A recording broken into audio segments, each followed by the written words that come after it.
What's up? How's everybody feeling? We got Angry Black Man in the building. Got Lewis in the building. Mm-hmm.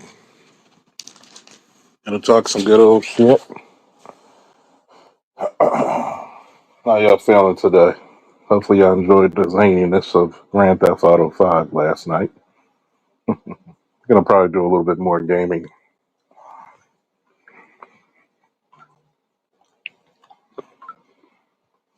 How y'all feeling?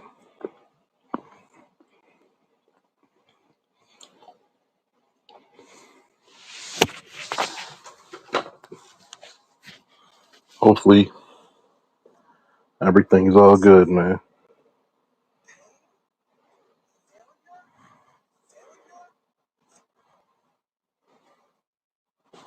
How y'all feeling?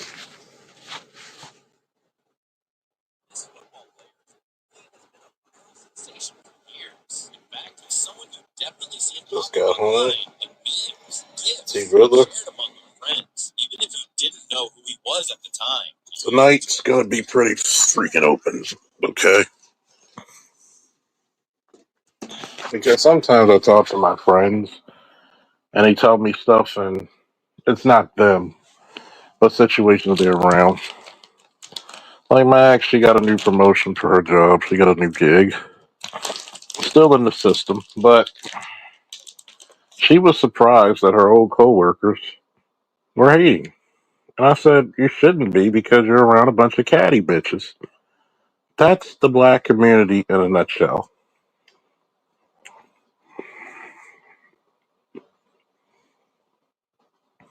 You should realize that one, nobody really wants to see you well. Let me back that up. Everybody wants to see you do well, just not better than them. You're making strides to become a better person, get in shape, become more, you know, worldly, well traveled,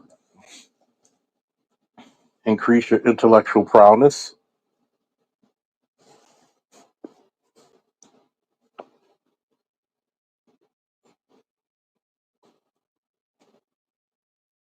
You have to be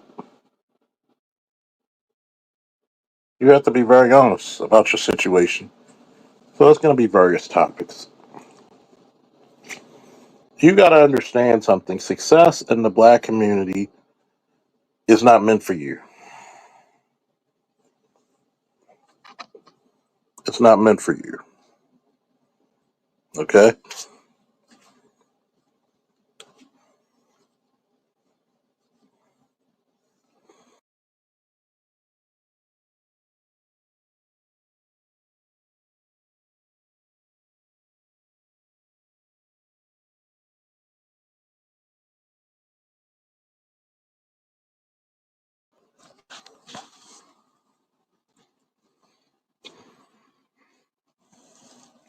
Did I ever come across paths with her? No, actually.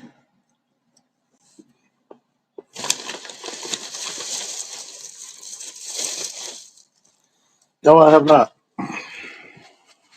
I think that some people we never had the opportunity to meet, and some people avoid you like the plague.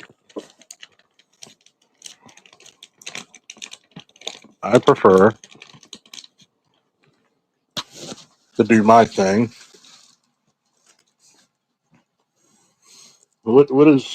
What can she really say to me?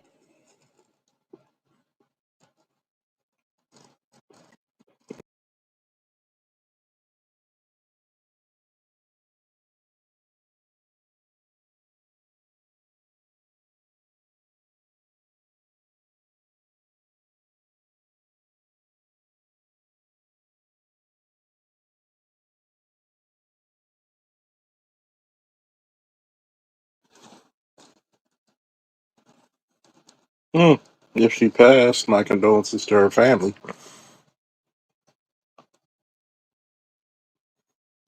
But a lot of a lot of people come on these YouTube streets with a lot of anger, a lot of hate, and not enough solution. Sometimes people forget what their legacy is going to be.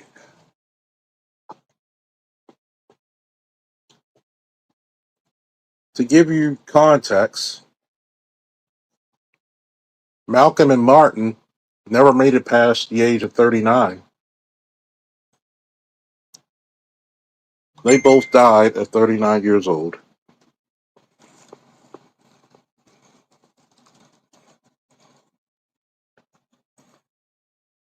What's your legacy going to be?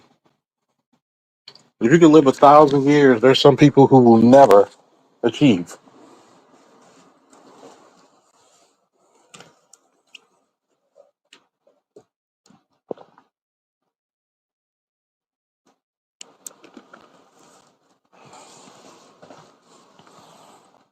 What's your verdict? What will people say about you?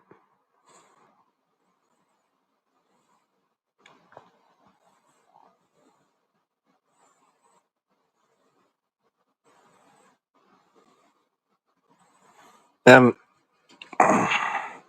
Kevin was in his 50s,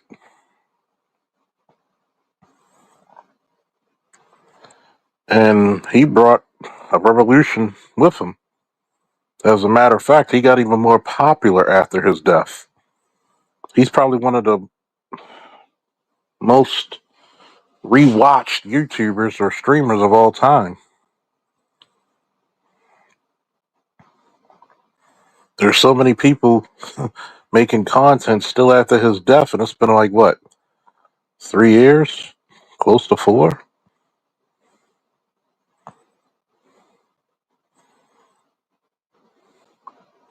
But we got people who are worried about things that have no substance. What's your legacy going to be? Excuse me.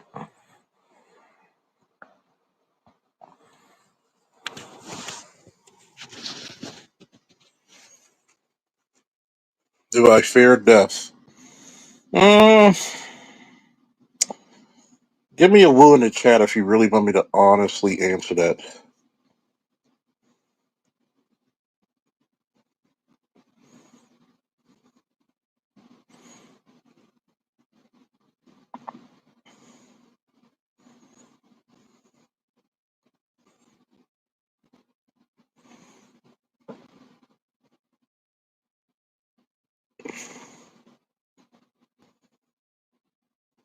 Give me a woo in the chat if you really want me to answer that. Because I'll answer it very honestly.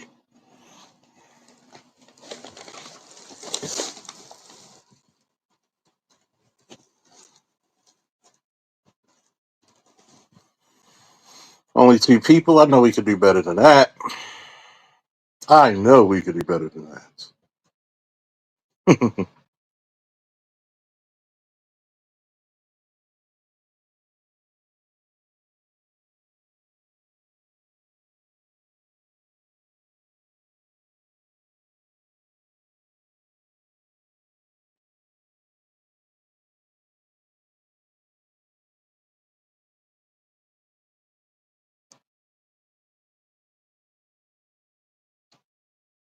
Three people, we can do way better than that. You know, I like my audience participation. Come on, fellas and ladies. Do I fear death?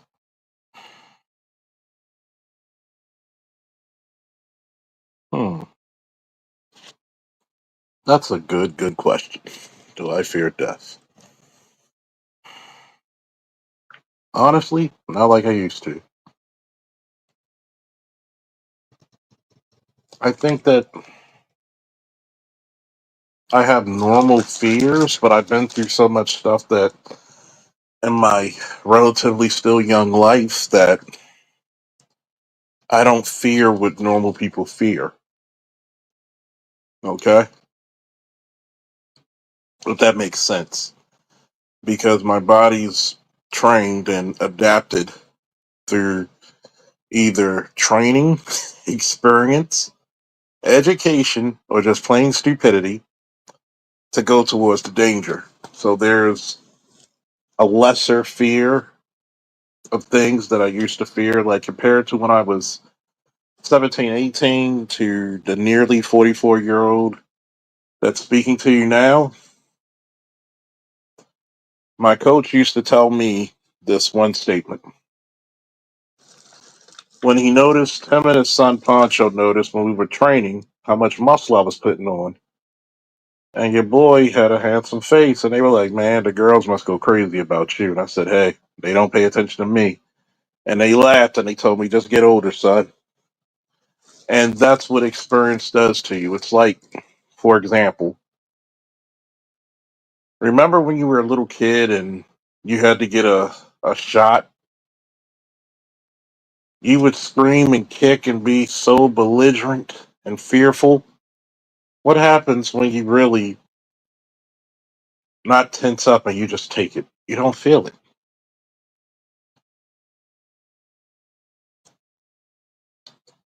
You don't feel it.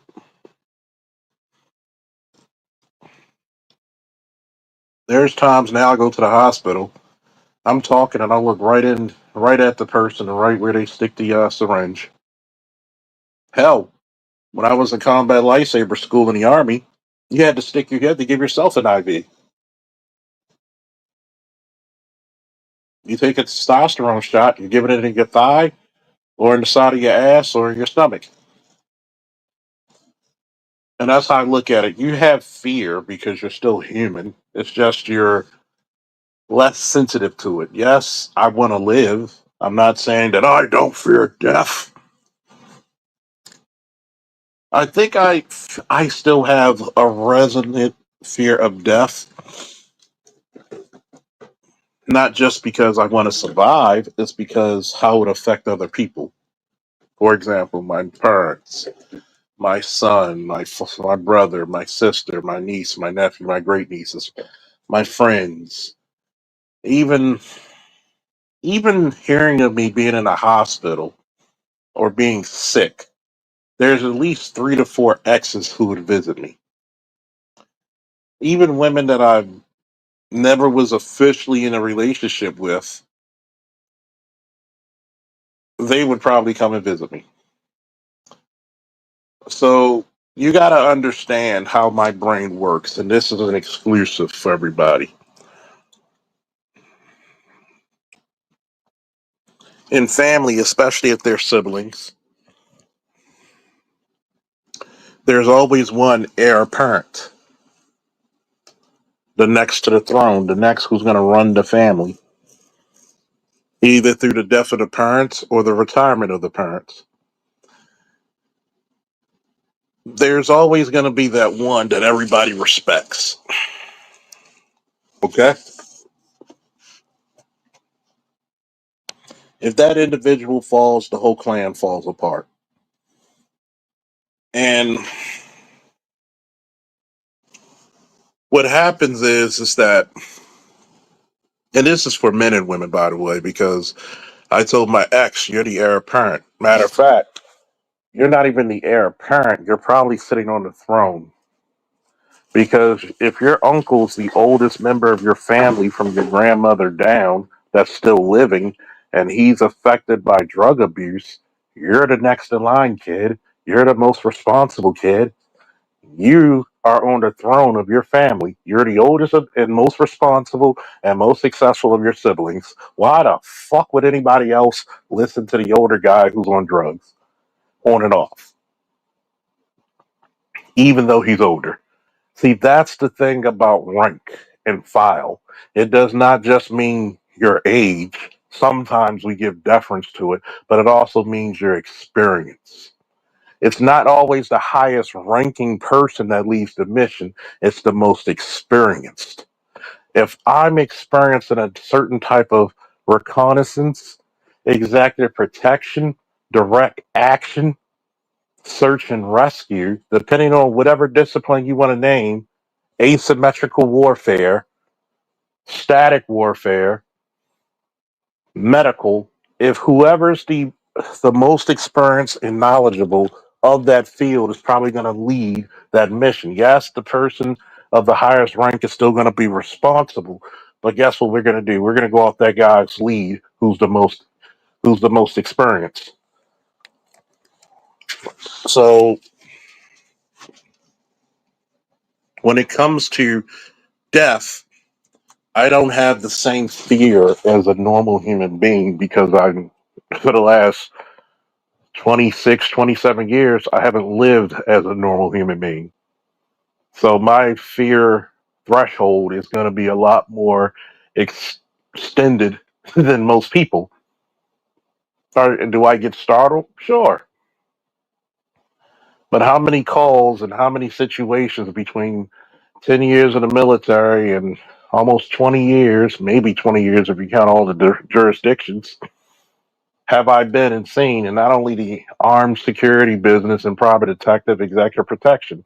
How many times have I seen certain things happen that most people will never see? So that builds your character. It's like saying for some of my truck drivers, if you have to be an ingenuity and a very quick on your feet thinking motherfucker when you got 18,000 pounds going 60 miles an hour and it doesn't want to stop when you want to stop. You got to be able to make calculations in certain weather conditions.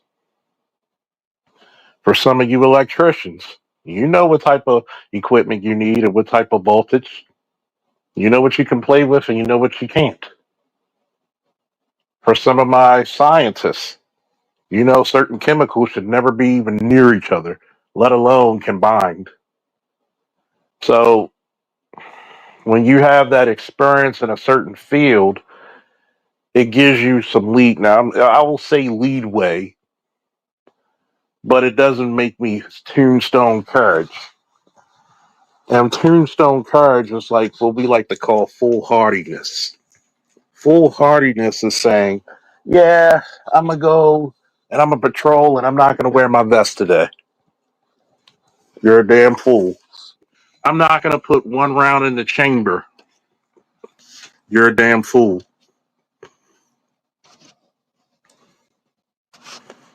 I like to lean towards calculated risks. My vest will increase my survivability. Having one in the chamber and practicing my draw, not only the standardized draw when I mean coming out and you're practicing on a target, sometimes I got to shorthand it and draw for the hit. Have I been doing strength training? Am I doing endurance training? Am I up with my verbal judo? Is my hand to hand skills up to par? Can I talk the person out of a fight without fighting?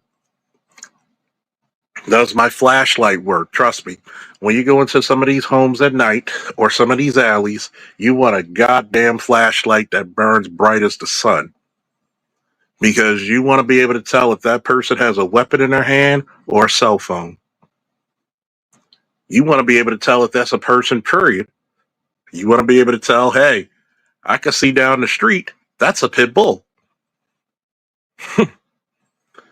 I want to be able to see in that alley, oh, that's a community of rats down there. Maybe I don't want to go down there.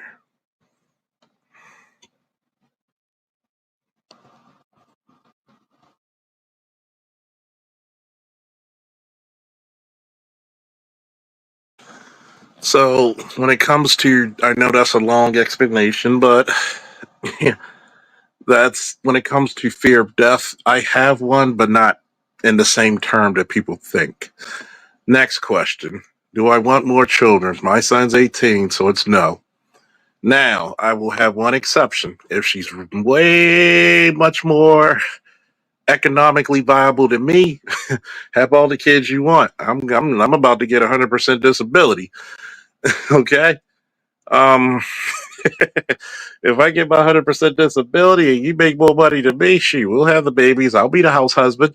Put everything in my bowl. If you're willing to put your career and your financial on the line like men do, then I'll consider it. But right now, no.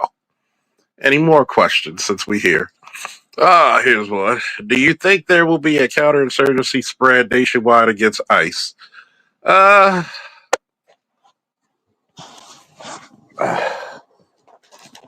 Give me a woo. Don't forget to hit the like, share, subscribe, share it to your peoples because, hey, ask a former sergeant, a former shift commander. Present your law enforcement and military questions and overall questions as well. Um, for the most part, Americans are very cowardly.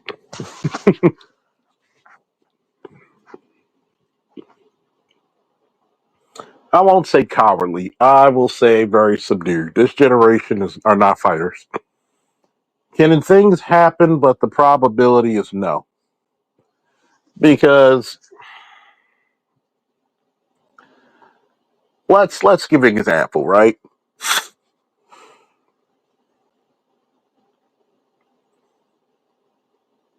Mexico versus the United States. Is a cartel willing to get in a gunfight with the police and the federales? Yes or no, folks?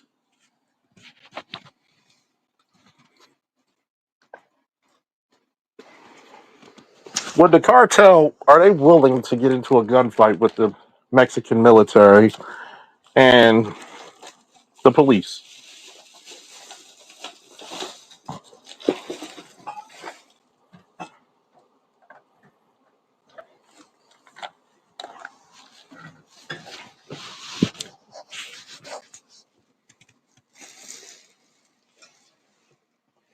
A lot of them are. Hell, in some situations, they may be better equipped. Here in America, you're not going to have too many gunfights with the police. You just don't.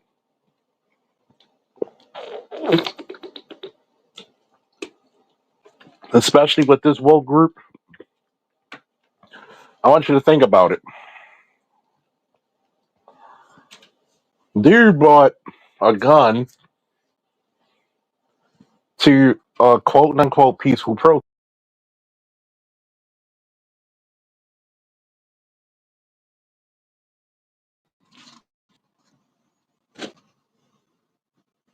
I'm back. Can y'all hear me?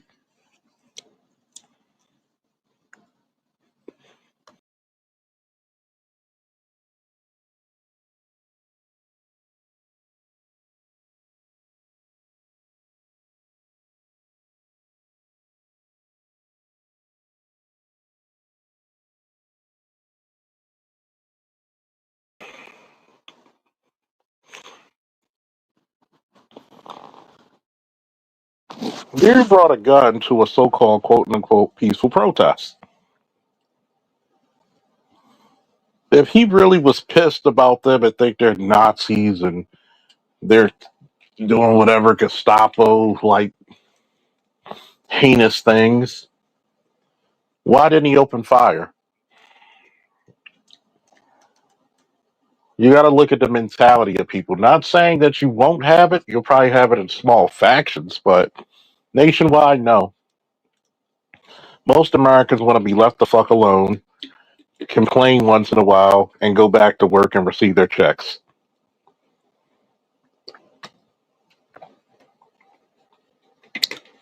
You've seen how Americans really are during COVID. They were fearing the worst. Okay? They were fearing the worst. A lot of your people who are so called tough people, those individuals,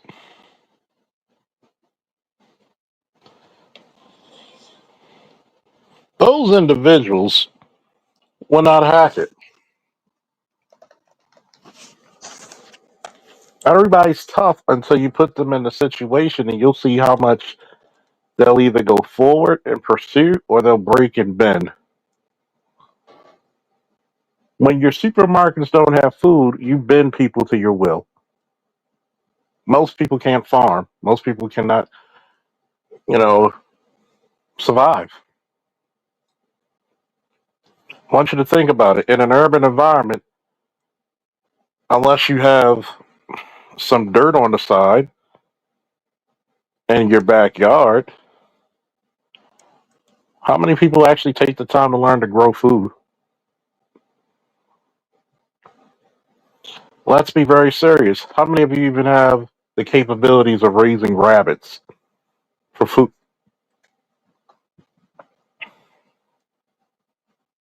Because you don't have enough space to have ox or cows in an urban environment. And the worst part about it, they graze and they leave a bunch of manure on the ground, which is a health hazard. Not only just a health, but a biohazard, but also a methane issue, which means enough gas and a spark, kaboom. So let's look at that. Do you really want the might of the federal government to come down upon thee in any state nationwide? No. You're not trained. Most Americans are not trained in military tactics. Remember what I said. Most Americans are ignorant when it comes to violence. Chicago, Baltimore, Detroit, New York, Miami, uh, Charlotte, Atlanta, St. Louis, Milwaukee, LA, Houston, Austin, a lot of those are small places if you combine them, and you're not even at a fifth of the size of the United States. Okay? Not even a fifth. Most Americans have not seen violence. Hell, even in some urban communities, you have not seen violence. So you're trying to tell me people are going to organize against ICE and they bring a copter, a fucking helicopter in the fucking way, a Bearcat. The fuck can you do against that? Nothing. You would even have to. One sniper will have you shitting in your pants, and he doesn't have to kill anybody. He just got to wound one because he's a false multiplier and a force subtractor. Because guess what? One shot person, it takes two to carry.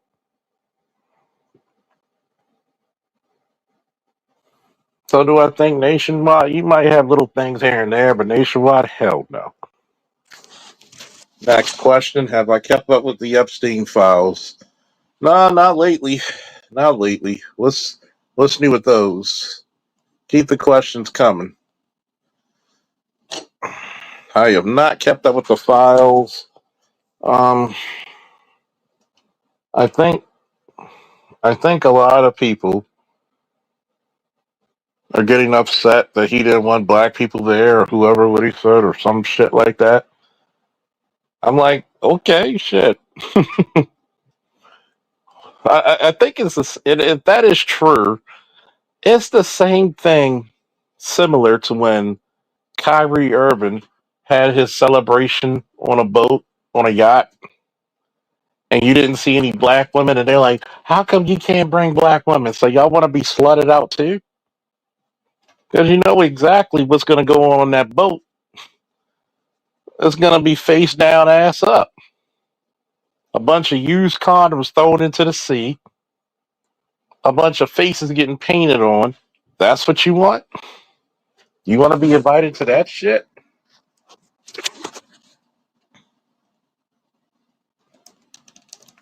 Of course. Of course he was a spy. Well, I told people this, man. There's a reason why those fucking files never came to light. There's a reason why. Let's look at this, right? Let's be very serious. Okay? You have all these high ranking officials, world leaders, heads of state, famous actors and actresses with all their vices, and you know there's fucking video recordings everywhere. Just because your phone might be confiscated doesn't mean his cameras aren't. And with a name like Epstein, whose team you think he really rocking for? And it goes to show you how stupid the Democrats are. You had all the power in the world. You had a sitting president. Why didn't he release him? Why wasn't the guy y'all thought who was accused of doing all this shit? Oh, he's a child molester. Sometimes I really don't like talking to black men because some of you black men are worse than the bitches. And you're supposed to be the more logical one. Oh, you're a child molester. He this, he that. Then why the fuck? Let's look at strategy real quick. Y'all don't mind if I play military strategy? Okay. I told, I said that for years. I said Vlad is the biggest. I said this 10 years ago before all this other news came up. Vlad is the biggest vulture culture ever. And I'm going to prove it. Remember when Tommy and, what's his name had their beef? Who's the guy's name from Hidden Colors? Damn, can't think of his name. He set Tommy up because he knew Homeboy was coming. It could have broke out in a really big fight. They could have had guns, knives, or whatever pointed at each other. But he didn't give a fuck. Yeah, Tariq Nasheed. He didn't give a fuck. Why? Because his agenda is to fucking make money off the backs of black people's stupidity. And I said that 10, 11 years ago about. Now everybody's coming out with this shit. Everybody's coming out with this shit.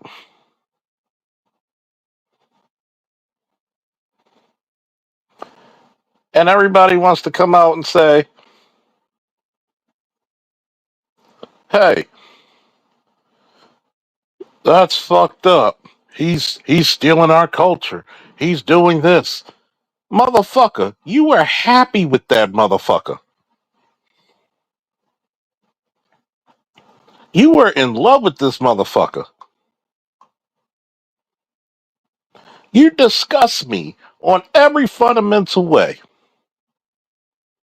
for letting this jackass have his way in how he tries to expose black people on a very heightened scale and basis. But yet, you still got silly ass Negroes going. Say what you want about Shannon Sharp, but I'm glad he's making his money.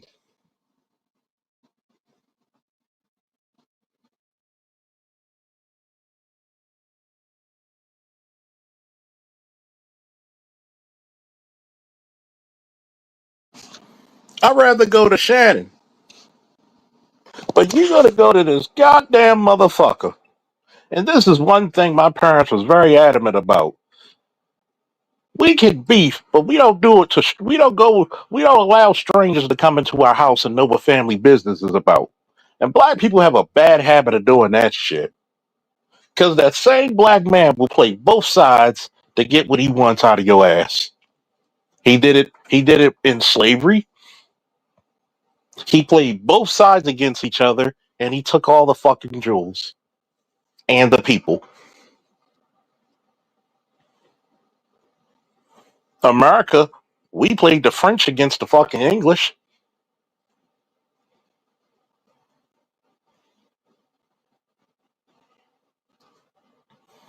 In America, we knew the Jews were bankrupting goddamn Germany.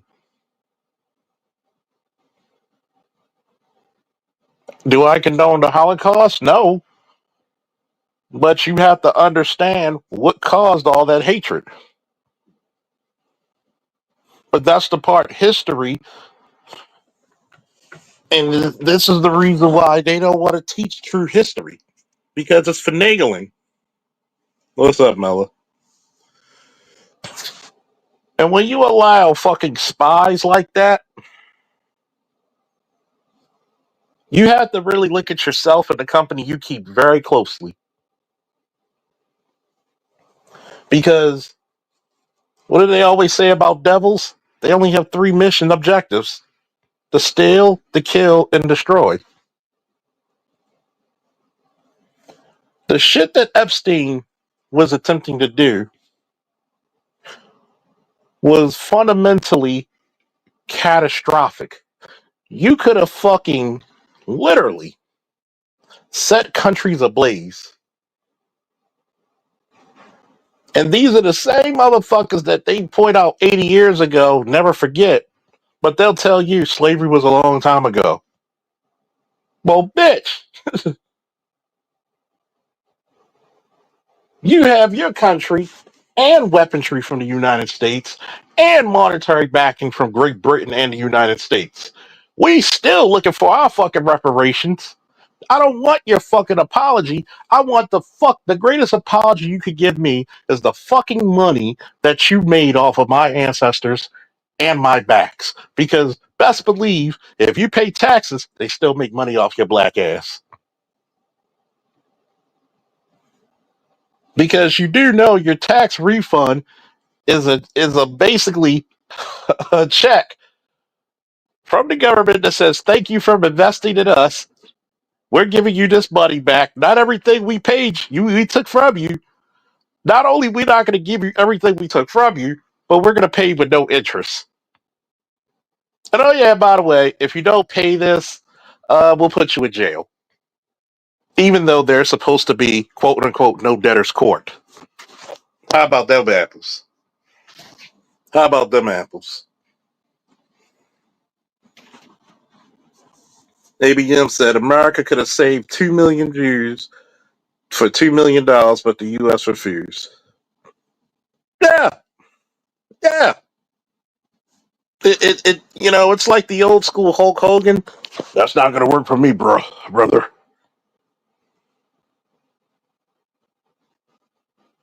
I want you to think about this because the next time I'll talk, you better hope I never get a chance to talk to Vlad because I'll ask him, how come you won't talk about reparations, but my people were sent to the worst concentration camps to rescue yours? But your people financed the ships to bring us into bondage. Ain't that about a bitch?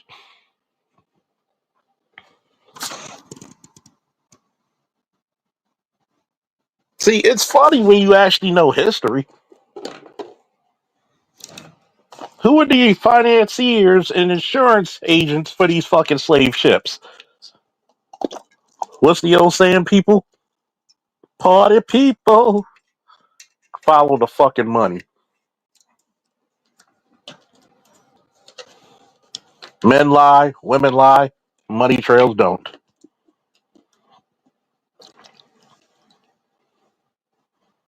Money trails don't.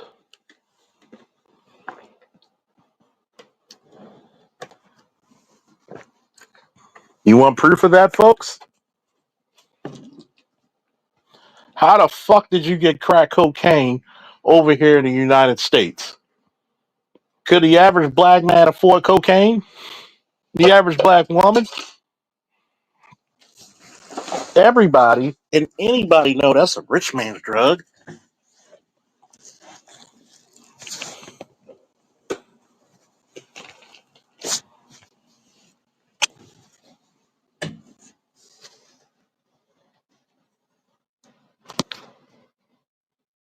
Ollie North. Thank you. Let's look at the Contras, right? The fucking Contras. Remember, we're doing this for capitalism and liberty and the USA way. So what? We're eliminating the black community.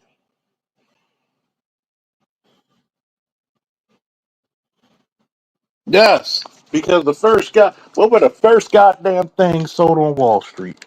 Your black ass.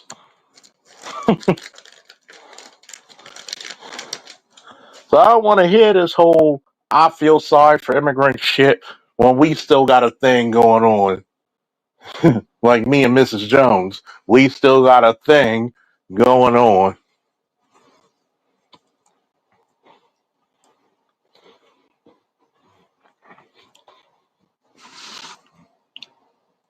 I don't give a fucking flipping shit. And oh yeah, all you motherfuckers who love your fucking rappers, the most the most hardcore motherfucker ever. The most trill motherfucker. The most I never ran my mouth for shit motherfucker. Look up Oliver North.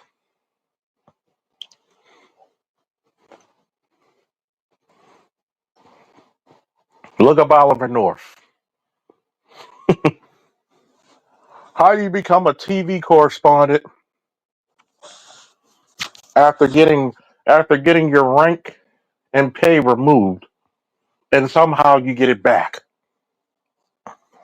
And then you become a TV correspondent.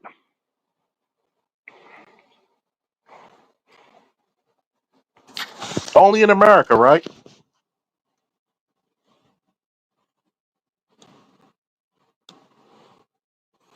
Random thought. More black women should wear heels with stockings. I think so. One, especially in the fall or winter or spring, it's more lady. If you're in a professional setting, you're supposed to. And plus, it saves a lot of women's feet. But hey, I got told I'm not a woman, so I can't answer that. Just by the same chick who told me, oh, a certain type of man can bring the femininity out of a woman. If you're not a feminine woman, you're not feminine.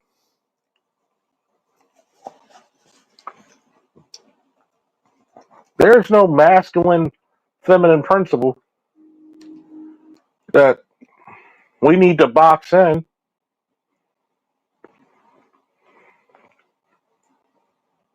and say, hey, this is a disclaimer.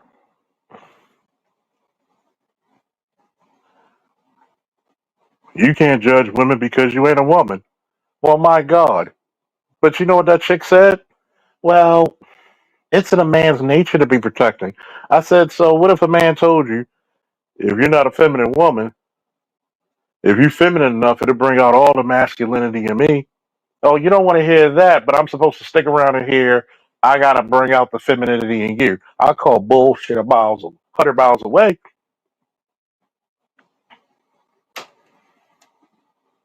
Don't be mad because you're cantankerous. You're hard to deal with because you're hard. Well, it's the environment. Shorty, let's be real. Let's be real. A lot of you can't pick a good man because you're too busy being a goddamn thug yourself.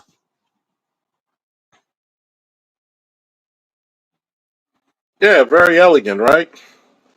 Very demure. You know, it used to be when someone had some elegance, some class, some dignity, who had immaculate beauty on top of that, some grace. You didn't have to be anywhere in the vicinity to see how feminine and how demure she was. She was dainty. I've never seen a lady ever had to change her tire. Hmm. Well, you gotta understand. No. If you try to be aggressive and all kinds of shit, you do know masculine men do not like masculine women. But for some reason in our community, we think that's cute.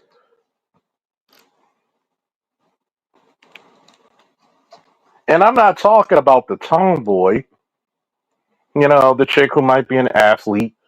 She's cute in her own way, but she's not trying to be a dude. You can actually see her be dainty. She's going to be a little competitive. She's going to have a little sweet thing on you. But she's not going to overstep her place and boundaries. She appreciates the fact that she's got a dude who can probably be who can be masculine. What we don't figure out is why is it that everybody can tell us about masculinity, but we can never tell the women about femininity? And they so-called do not date women, which we know is a lie because most of you chicks had fucking bisexual interactions with other women.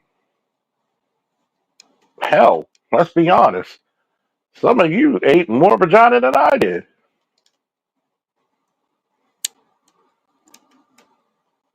And yes, black women are the number one demographic when it comes to what? LGBT. About 64%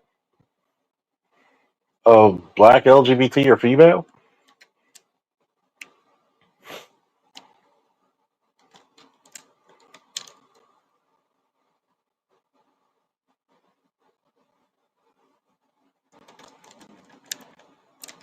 So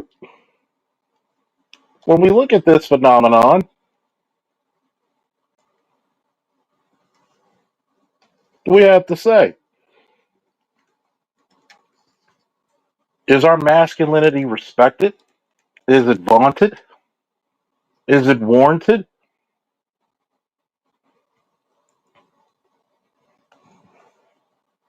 Time will tell. Right now, time is telling a good damn story.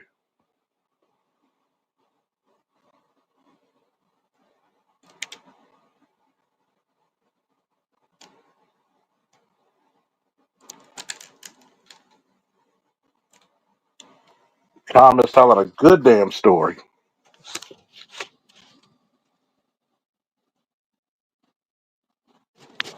Well, this is what happened when you teach your girls to be boys. They got their legs cocked open. They talk to you with more slang than a goddamn black gangbanger movie. I mean, let's be fearfully honest. Average chick in our community is a goddamn dude.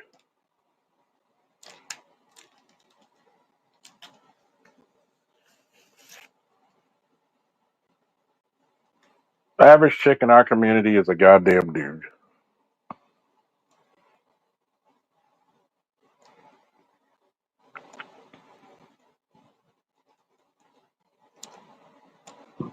Excuse me. If you speak to them, it's very rare you'll actually hear a dainty voice. Most of them like, "What up, y'all?" Sound like a '90s rap album. Uh, got deeper voices than goddamn DMX.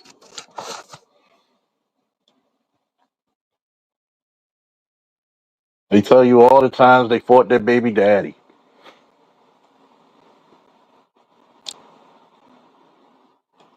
I mean, who the fuck wants to be involved in that? My God.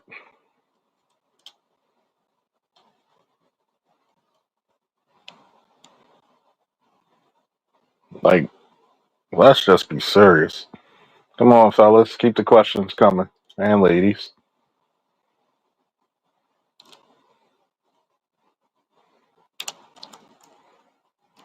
Who the fuck wants to deal with that type of attitude?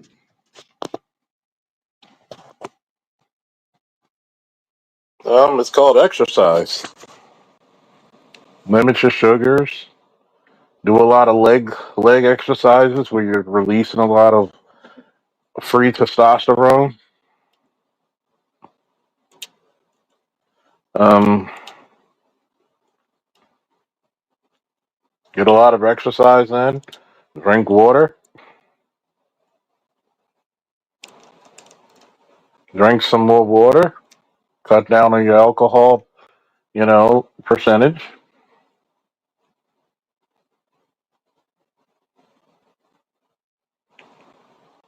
It's righteous things you could do.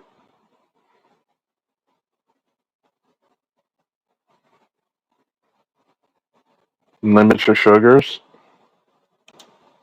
Reduce your soy.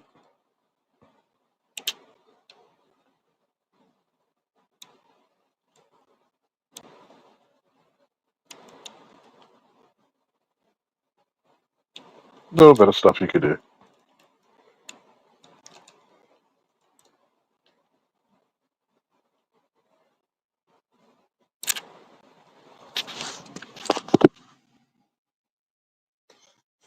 Um, what do I think about them? I haven't read too much of them, but I think it's about time we got some fresh blood. I've seen the defensive coordinators and OCs he's bringing, and they're not playing games. They're trying to make a statement.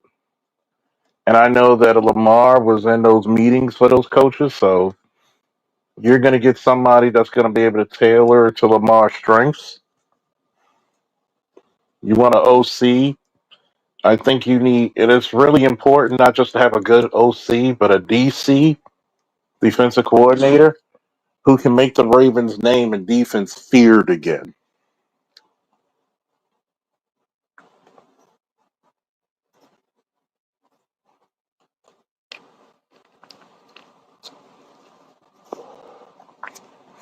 But I think, the new blood is going to be very valuable. Don't be surprised if they go to training camp a little early to get used to this guy. I think this is going to be like a Lamar team type of ordeal where you're going to see Lamar in a much bigger position as a leader.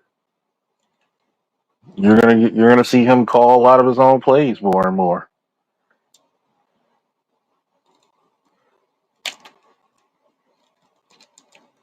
You're gonna see a lot more of that. I think you're gonna see Lamar. One thing I wanted him to do was I want him to get all the rehab and get healthy as a horse. So once you get a healthy Lamar, you're playoff bound, and that's with one of the biggest turmoils for the team this season is that Lamar wasn't healthy. You had a lot of key players. That shows you, since we weren't getting a lot of sacks like we did the previous season, that shows you how important Metabike was to the pass rush. That showed you, and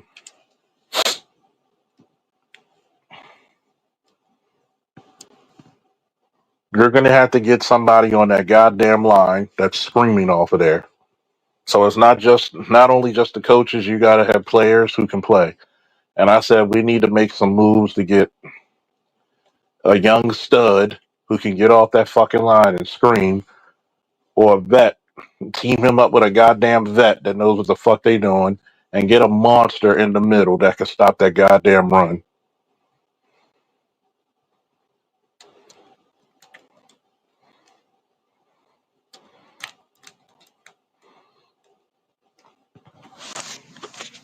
But I'm gonna read more up on them. Yeah, I said it improved your cardio.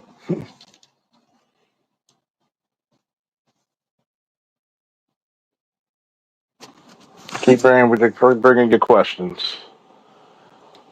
Woo! That's when I always thought the coke was hitting when he gave me one of them crazy moves. You know that shit was hitting.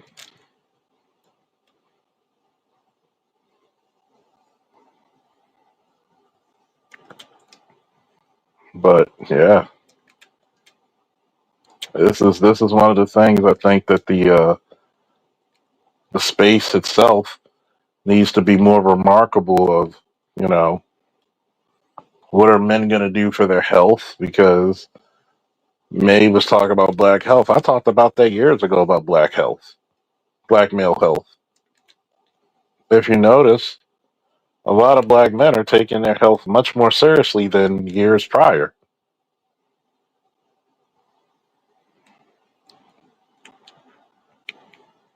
They're not coming out to be somebody's meal ticket, somebody's wheel wagon.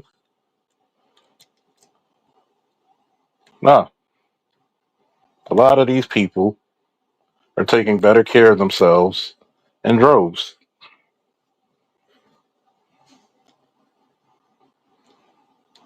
Black men are not the black men of yesteryear. Do I think you need to see your doctor? Yes. I don't care how much you exercise. Go see the motherfucker. Are you stupid or are you dumb? Well, all I need to do is take my fruits and vitamins. Yeah, go see your goddamn doctor. Oh, I don't want nobody playing my butthole. Shut the fuck up before you get cancer. And there's nothing you can do about it. Stop being stupid. If they got to give you a colonoscopy and they got to put a camera up there, guess what? Eat some fruits and vegetables. Help you clean your gut.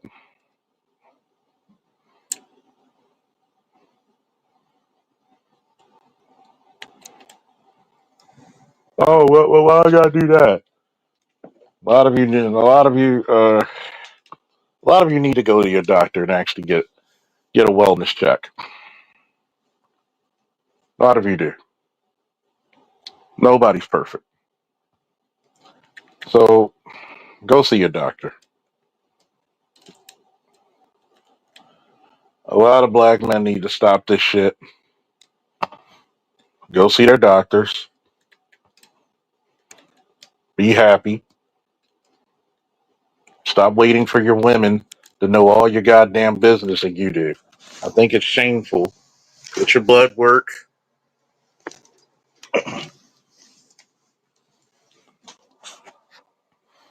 Get your cholesterol checked. Your blood pressure, your testosterone, your heart, everything.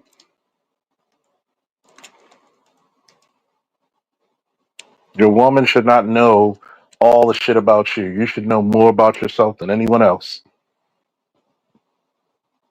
Stop being lazy. If you can't control your liquor, put the bottle down. Straight up.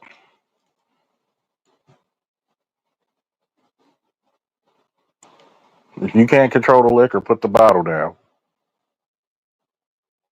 A lot of you, if weed is your god, we don't do idol worship here.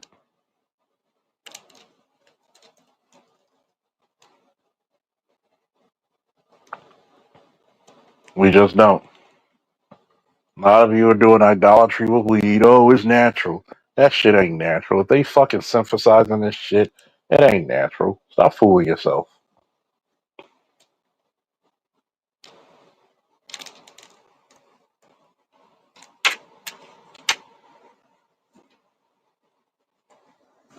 Stop fooling yourself.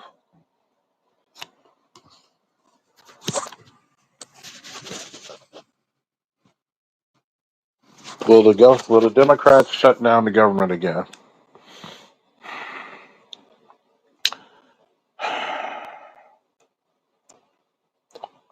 I'm more of a 50-50 right now. But I know if they shut down the government right now and they fuck up people's tax returns, boy, boy,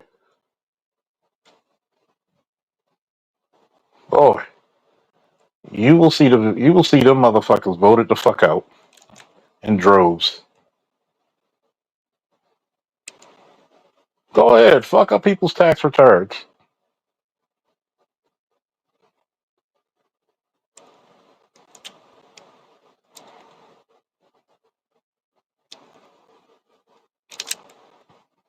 Go ahead, do it. I dare you. You already in danger of shit. Go ahead, shut this government down if you fuck up people's tax shit. Man, they will fucking riot.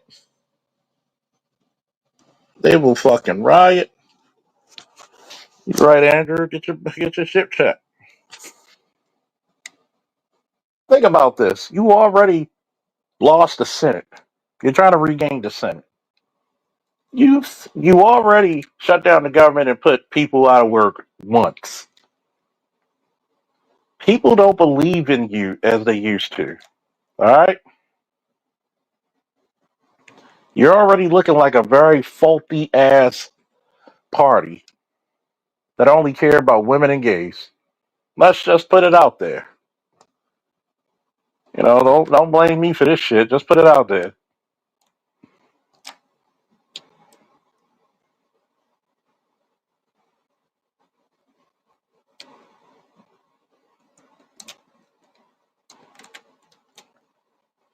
And you want to shut down the government when people are starting their tax refunds? And how many people actually need this very badly? Are you fucking kidding me? Do you want to win? Do you want to win? That's like starting a wrestling match and you're halfway on your back. Do you really want to win? You will literally make this country hate you. You will literally. I'm going to tell you how ruined this party will be if they do that shit. Especially around this time when it's going to be refund time. And you already held up people for what? 40, 50 days? And some of them are friends of mine in the federal government. Go ahead and people will hate you. People will hate you. Go ahead. I dare you. People will fucking hate you. So I'm at 50-50, maybe 40-60. That they 40% they won't. That they will 60 they won't. Not at this point. Because if they fuck up people's money and you already put people on the back burner with bills and all kinds of shit, nah, people ain't going for that shit. Especially a lot of my friends who are homeowners and they got families and tuitions. You'll turn your own party and implode it if you do some stupid shit like that. My aspirations. What are your aspirations for the future of Baltimore? Um, to get a new regime instead of the old talking fucking hats. I don't think that Democratic rule has ever helped Baltimore once. The shit's stagnant. It stinks. It's not helping anybody. The best thing that happened to Baltimore was Governor Hogan.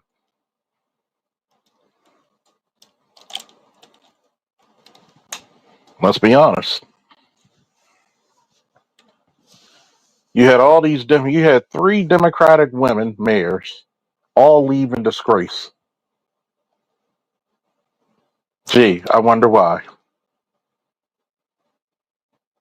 I want you to think about that. Your inner harbor is not worth visiting anymore.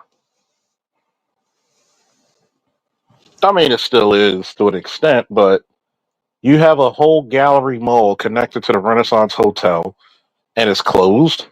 You can't bring any stores, any type of attraction there for people to, because people do go to different states to do what? Shop. That could be another shopping district. not just Bel Air Road, which you don't have really shit on Bel Air Road anymore. You sure as hell don't really have too much on fucking Lyman Street. You need to develop not only tourist attractions, safe ones, but you also need to develop what? Learning. College and trades for your boys. Why not?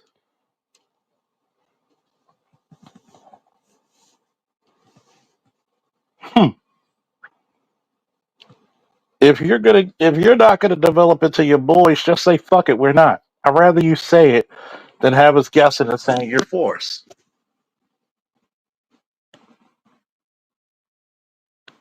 What's up, bad hombre? Long time no see.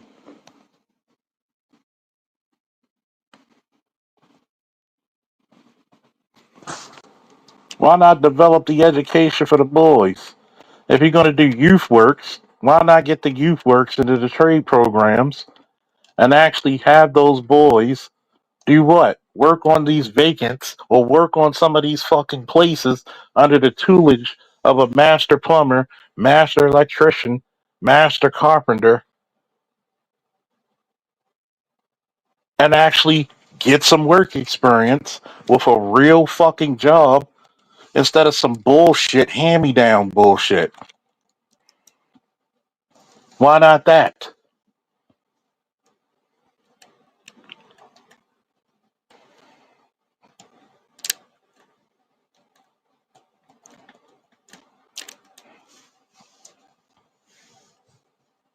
Why not take those boys who in AP class, AP stands for advanced placement,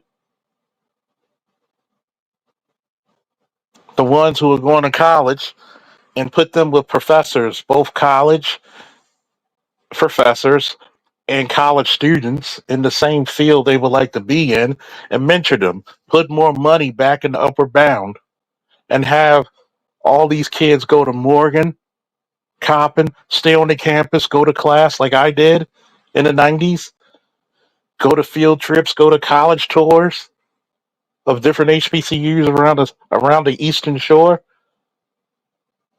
Go, what is it? Stay on the campus, go to trips, learn some different things about your culture.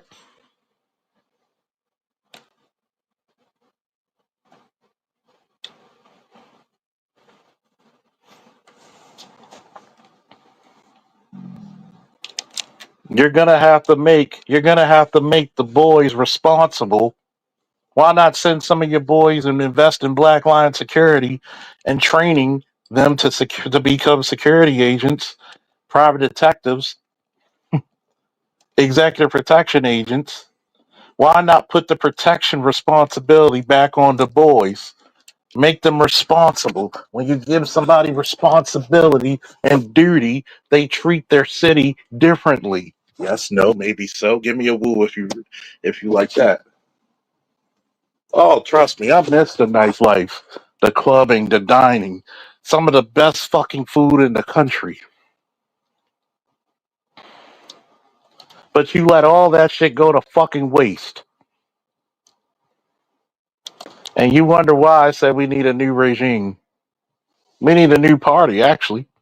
I don't give a fuck if it's Democrat, Republican, Independent. We need a new regime. This shit is getting stale. It's getting old.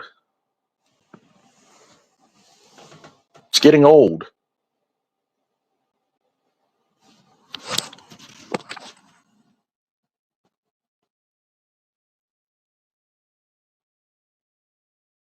Think about it. We used to have people from Jersey, New York, Delaware, fucking Virginia Beach. Y'all wonder why I've dated so many women outside of Baltimore? Is because why? Baltimore was one of the party capitals on the East Coast, especially with the club music. Hey, down the hill. Hey, hey, hey, down the hill. So you telling me we can't utilize that as a strategy of bringing more tourists here? Let's be fucking serious, pal. Let's be serious.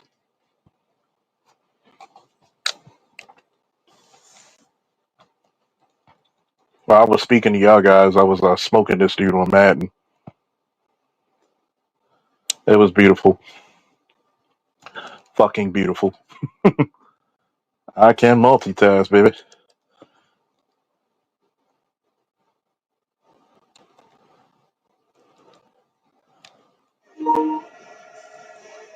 Straight smoking them.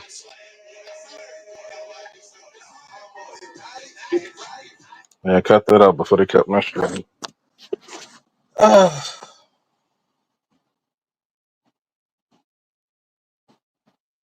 want you to think about that shit, man. I want you to think about it. Some of the Philly girls, the fine ass girls from New York, the fine ass girls from Philly, the fine ass girls from Virginia Beach, Richmond, the fine ass girls in DC. Hell, we used to trade off with DC. We used to have friends. We go party 1 week in DC. They come up to Baltimore with us. Yeah, bring your homegirls with us. You know, we used to tell a couple of shorties from Baltimore, come down to DC with us. And they'll come, and there's the dudes that tell their girls, their homegirls, hey, we're going up to B-more.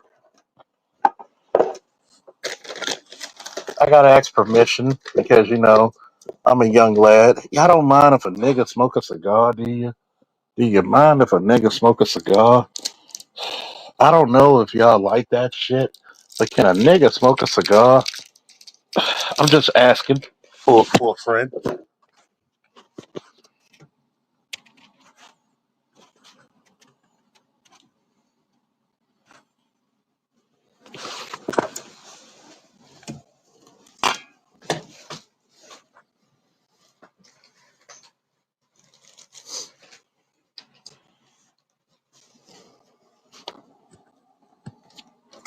You know, it's like my nigga. Can a nigga borrow a French fry?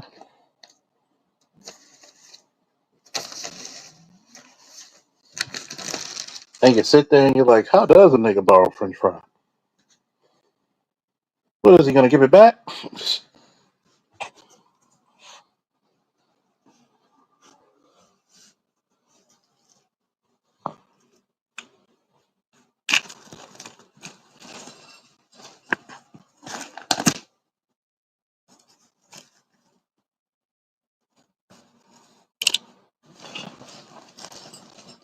Man, look, I put my life.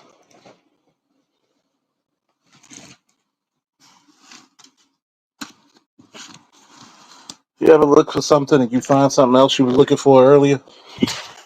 Should happen right now again.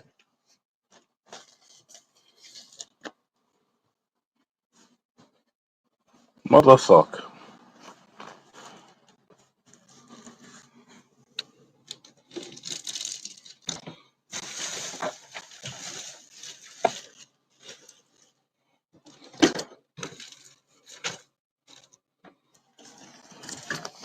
Yeah, we would always go to the club and food, stay the weekend in the hotel at the harbor. A lot of energy. That energy went to DC, of course, because they when the harbor was going down, DC was building up their harbor. Their nightlife. Come on, you didn't get pumped when you heard walking. Miss Tony said, "How you want to carrot?" Miss Tony said, "How you want to carrot?" Miss Tony said, "How you want to carrot?" What's up? What's up? Come on. I may come off as a lame, but I did live a life, you young knave.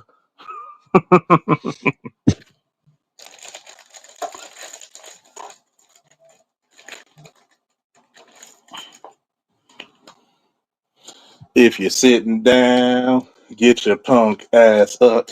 I'm sorry. Hey. Any Baltimoreans in my age group, you know what the fuck I'm talking about.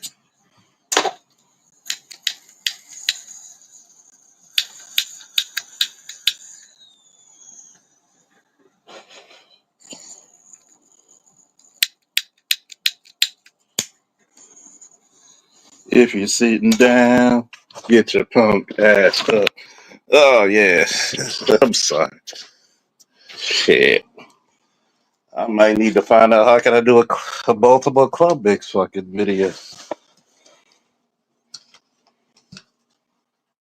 The fuck are my damn lighters, man? Don't tell me I put them sons of bitches in my pocket like I was gonna smoke something when I was driving. God damn. I do all this goddamn walk. Come on, move, cat.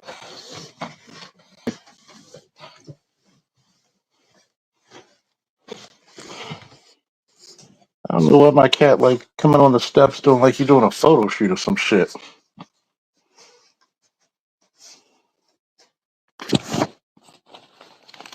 Yep.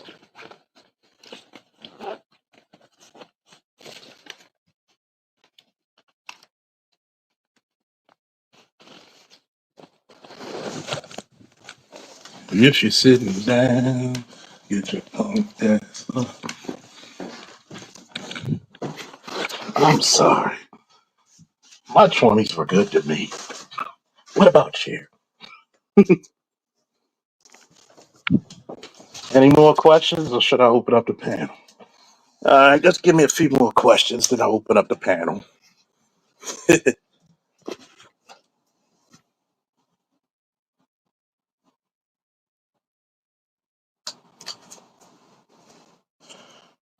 Oh, yeah.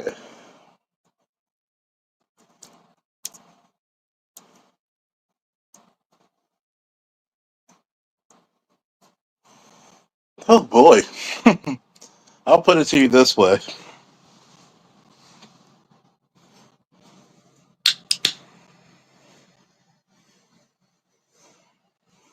I'm glad I met some chicks I knew back in the day.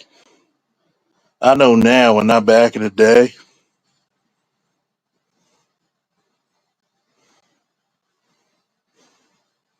Because I know goddamn well I'd have treated them like shit. And they probably would have done the same for me, respectfully.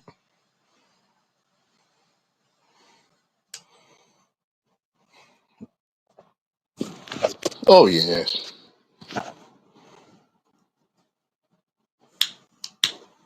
If you're an 80s baby, Lord knows you lived 5 decades.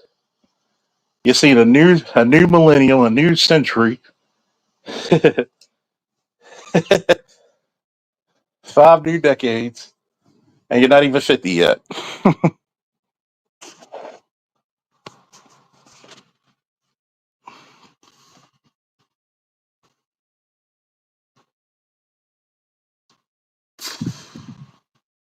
Yeah, it did.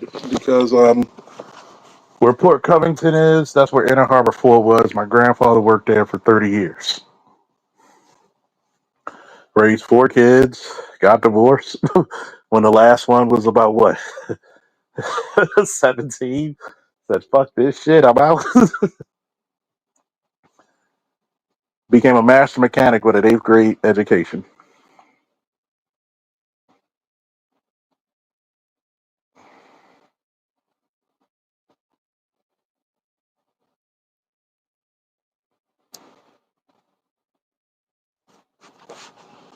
Think about it. You're going to have to go back to those roots again. You're going to have to go back to those similar roots some way. You're going to have to go back to the industrialness of men. I'm not knocking the women, but women don't build societies. I'm not saying women aren't important. They don't do shit, but when it comes to building a society, you're going to look for the men. You're going to look for the men. Unfortunately, for a lot of chicks, is either you're going to have to get the best man you can because age has caught up with you. Not going to lie, I did kind of semi talking to this 47-year-old lawyer who looked like she's 27. Fine as a motherfucker, though.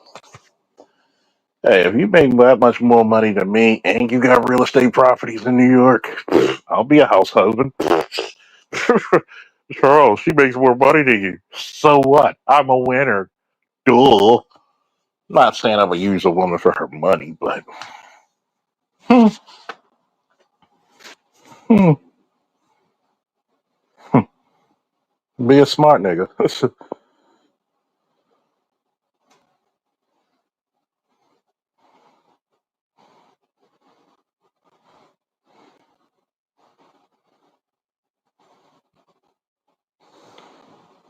What you doing? What you doing? Be a smart nigga.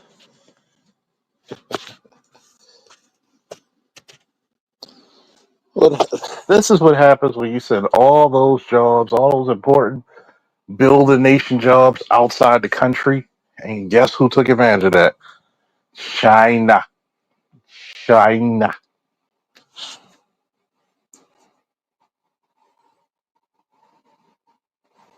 Look how much, and now look how dependent you are on needing them to build shit for you, to produce shit for you.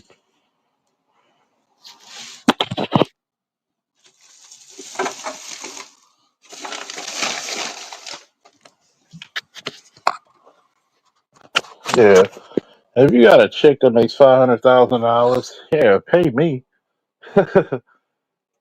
Quarter of a mil, pay me.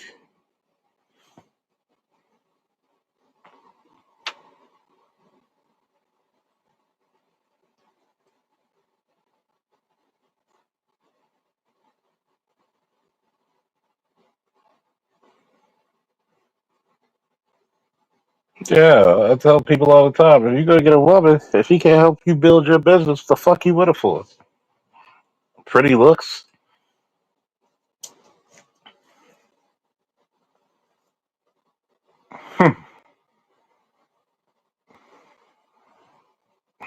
Honestly, you're supposed to get pretty looks and the money and the bag.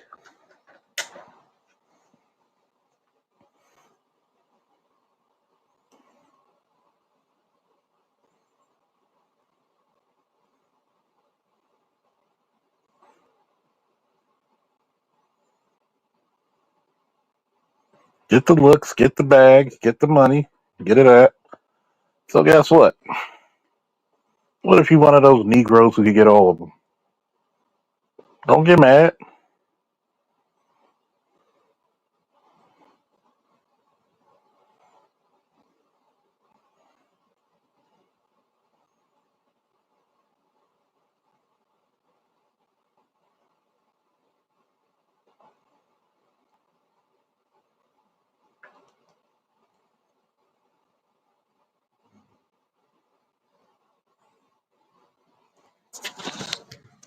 So who's coming up here? What y'all want to talk about? Because this is open topic. Just keep giving me topics. I'll talk about it. Don't matter to me. I'm up. I'm up a little bit.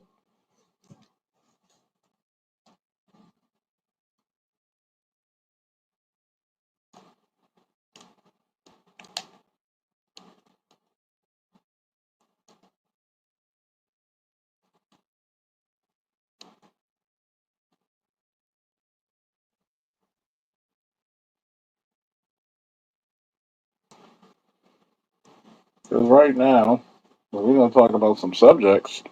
We're gonna talk about some goddamn real subjects.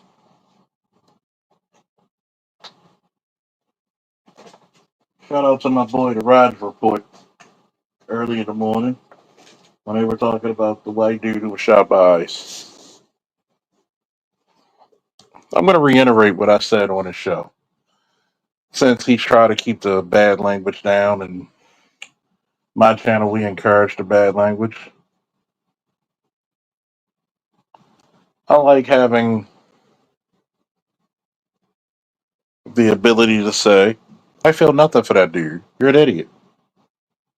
You're a waste of fucking skin. You're gonna go put a gun on, arm yourself, and kick a federal agent's truck, damaging their light system, and they get mad and get combative with them, and they put you on the ground, and you start reaching for shit after you already have a gun on you. And I said on the show, is it reasonable for a reasonable officer to shoot them? Yes, because you already have a present weapon. Why would you reach for something in your pocket if you have agents with you and you already have a gun? I don't know what the fuck you're trying to do. You already showing hostilities towards me. I'm gonna wait and find out. No, it's one thing if you put your hands behind your back and submit it. I shouldn't have to wrestle you to the goddamn ground after you commit a crime. That's your fucking fault, not mine. And Americans, we need to one, stop feeling sorry. Stop feeling sorry for stupid people. Stop feeling sorry for idiots.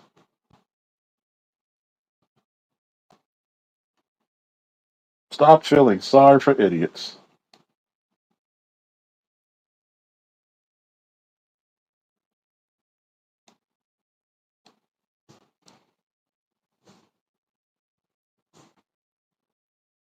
You don't see none of these other groups of people marching when you get accosted.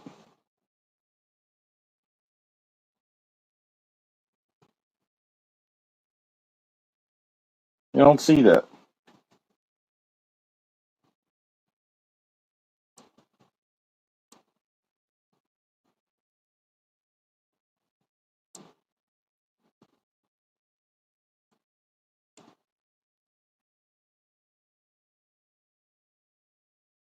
You don't see that. Nobody feels sorry for you when you're in trouble, black people. Stop feeling sorry for idiots who do shit show work. That's all I'm saying.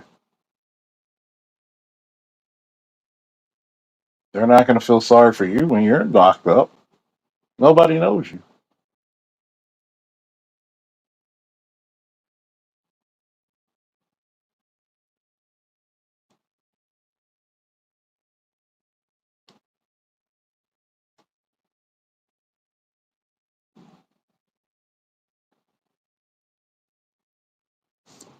Everybody hates your black guts.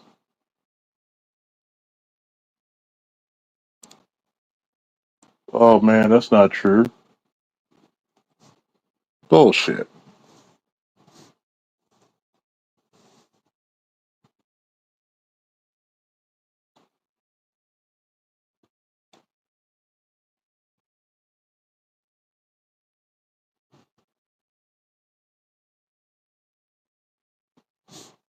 And I can prove it already.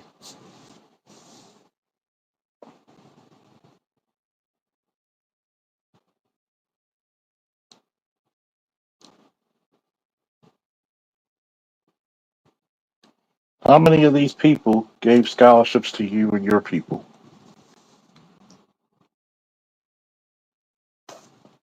How many of them said, hey, we want to see 50% of black people in law enforcement in this country?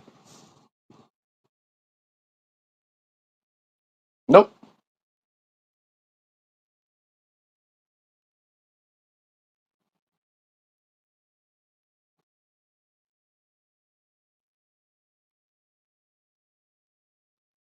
Nope. The first goddamn thing that happens is what?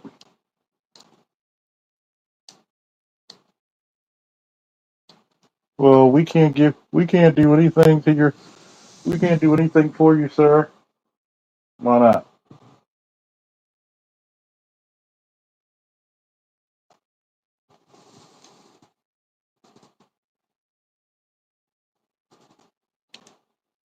Why can't you do anything for us? Why do I have to be accosted? The only thing you could do is apologize to me, but yet Asian people can fucking lie and say black people beat them up all the time, and they get a hate bill. The so-called model minorities, right? They can get all this shit out of people They could literally rob our people blind, overcharge our communities, get rich off of our communities, put their kids in schools they're not going to put our kids in, won't even hire any of our people in their stores, but they got a hate bill. How the hell we need a bill to see if reparations would have corrected what happened to the black community? Really? Who does that? We gotta have a bill to see pass to investigate. Motherfucker, you didn't need a bill to go fucking kidnap a president of a foreign country.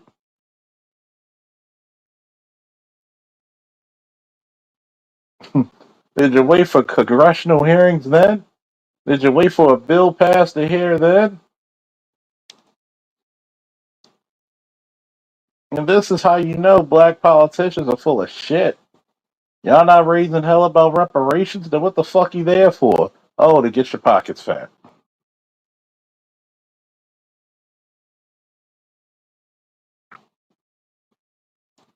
Okay, okay. But you just want our stupid asses to keep voting for you to get richer while I get poor.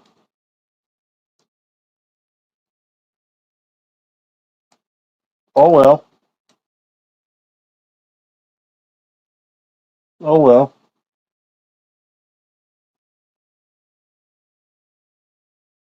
I guess we're gonna be the blatant dumbasses to keep playing these fucking games.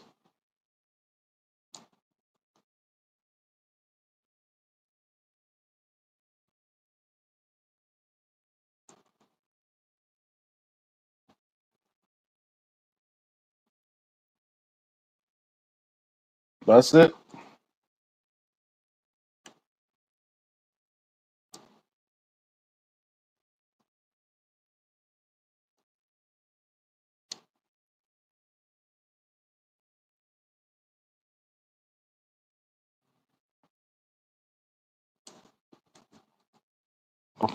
I mean, what is it?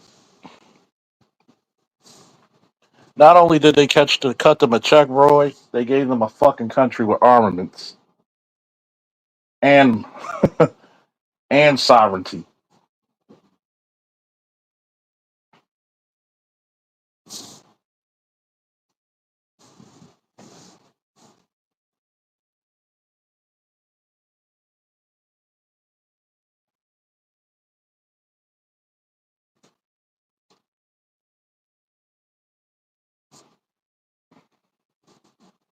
When Gaddafi tried to give black people money, the the Obama administration said, "Fuck that."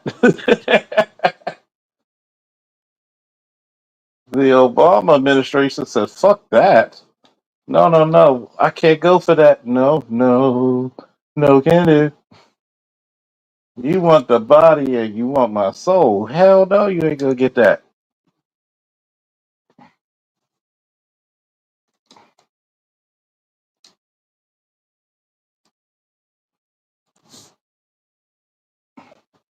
Hell no, nigga. You ain't gonna do that.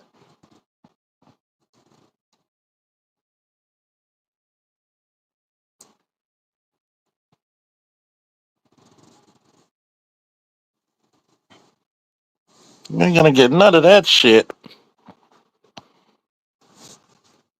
Oh, that's messed up, Falk. You really think the people ain't trying to help us? Fuck no. Everybody's too busy making money off your ass.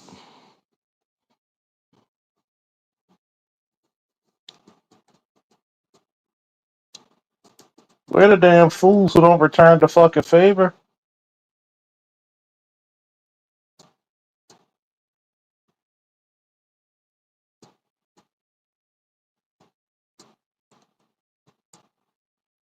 That's the shamefulness of it.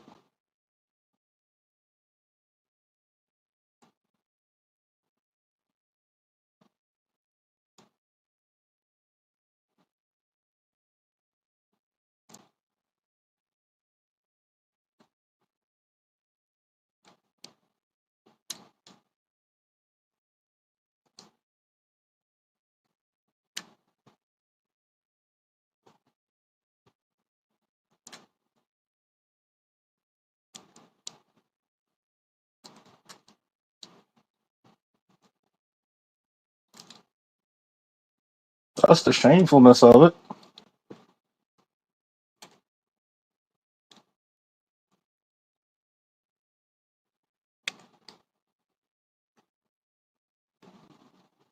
Everybody else wants to make a dollar off of a black person's neck, but we can't make a dollar off of them. No, no, no, no, no. We can't do business with you. Even the so-called motherfuckers who come to this country, supposed to be black, got the audacity to complain about us. If we're so bad, then why are you here? I'm pretty sure you heard about all the racism,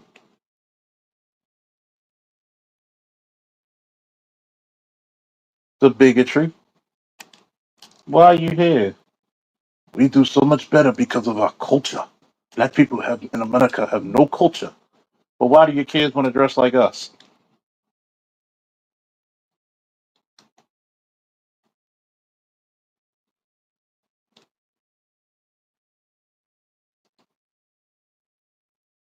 Why does your kids want to dress like us?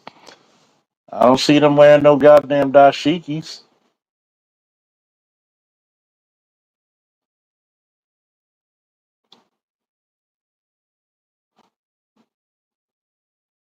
I don't see none of them motherfuckers wearing their traditional African wear. The first thing they trying to do is get a pair of Jordans.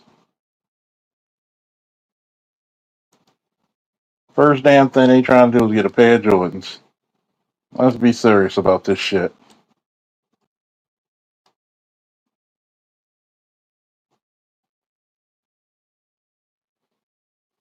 You're right, All Star. Nobody wants to help us in the first place. We're the biggest crime in American history. The biggest crime in American history.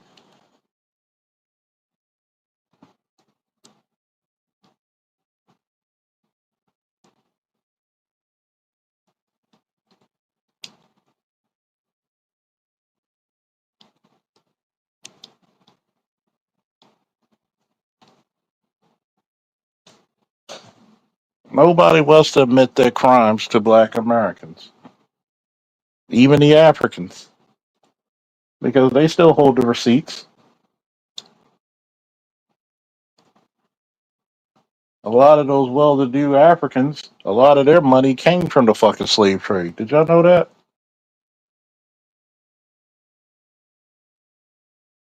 They held receipts, they held dossiers,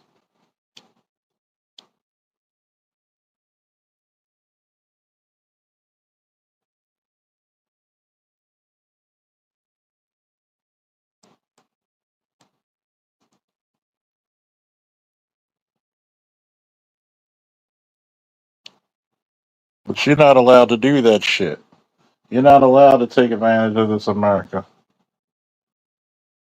The only thing you're allowed is to be taken advantage of.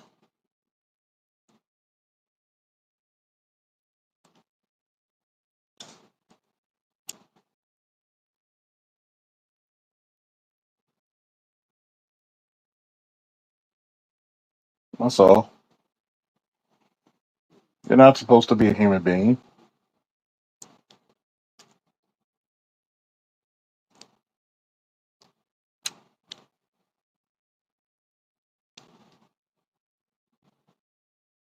You're not supposed to be the human being. You're supposed to be the monkey entertaining everybody. You're supposed to be entertainment.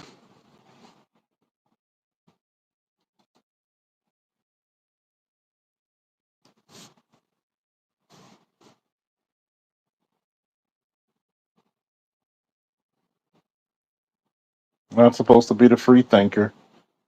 You're not supposed to be the head honcho.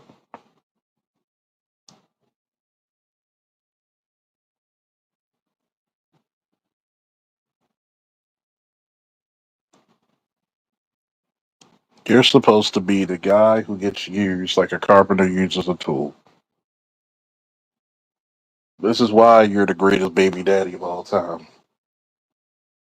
This is why they enslave you. You were never supposed to be a thinker. You were never supposed to be a dreamer. And we're the white in that. I don't even trust them. I'm not knocking guys who date them, but I don't trust them. Every time you see a brother with a white chick, boy, unless she proved herself already, shout out to Snowman. I don't trust no white woman that has not proven herself yet. Sorry.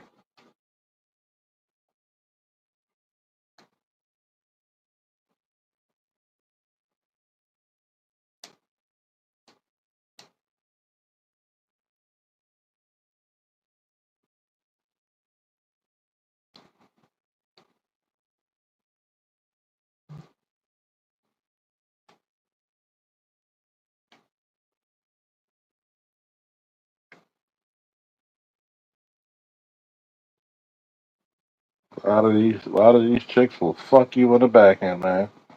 And that's not even cute. How badly they'll do it.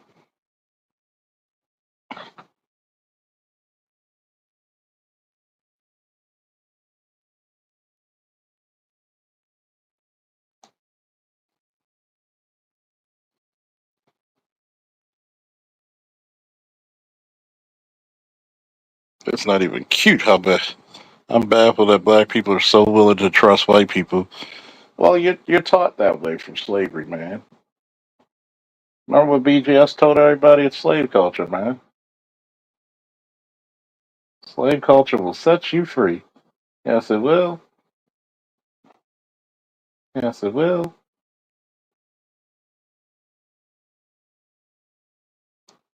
You're not supposed to look at each other's allies. Once you look at each other's allies, that means I don't have control if I'm the slave master, right? Once you start to unify, then usually the slave master will die.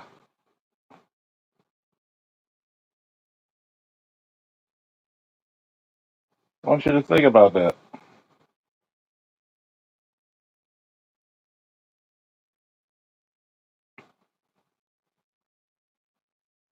Once you unify, the slave master usually dies.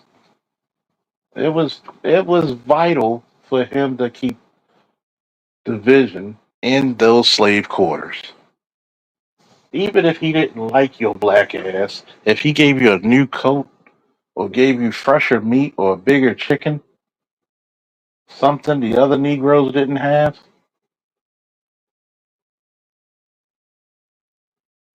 just to keep division. Just to keep division. The more you divide it, the less you're thinking about me.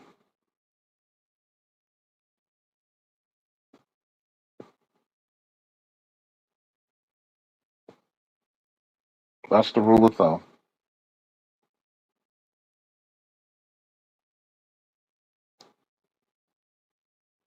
The more you divide it, the less you're thinking about me.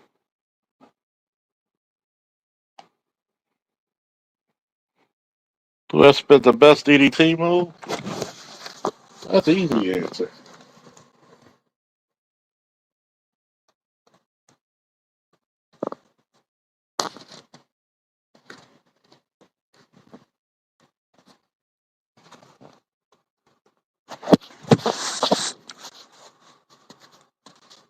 That's Ron Anderson, man.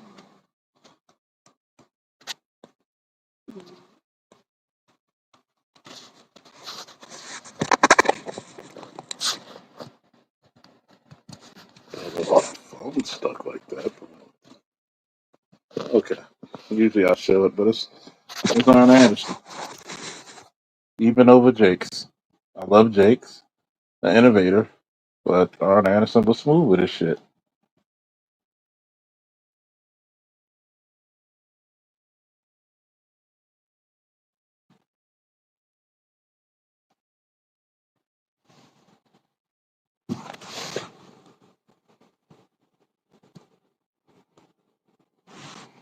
Is it bad that me loving and respecting? Yes, it is bad because white boys can do it all the time. Asian men, Arabic men, they usually. See, black men are the only men that can't go into a goddamn they can't go into a goddamn facility without having any type of fucking homoerotic shit involved. If you say I love you, bro, oh that's gay. This is the reason why no other race of men literally does what? Judge their masculinity and through women's eyes.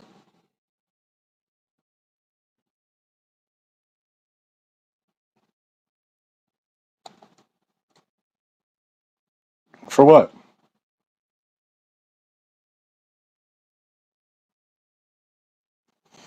You should be able to be like it, bro. Call me, text me you got home safe. What's wrong with that? No, another way of fellowshipping. See, everything's got to be gay. This got to be gay. That's got to be gay. But you know, they'll call you gay, but they all got a gay best friend. Think about that. They'll call you gay, but they got a gay best friend. Even though the Von Erichs were genetic freaks athletically, I will put my money on the Horsemen because they are willing to cheat. I love that.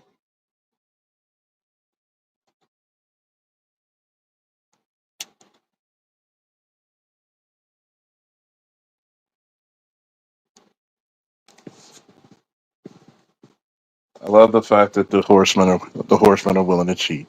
What's up, Loss? There should not be any discrepancies when it comes to brotherly love.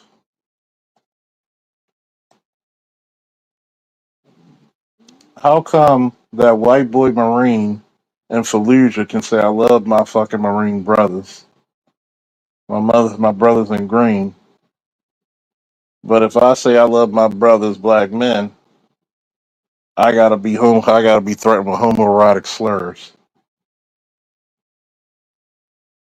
Think about that.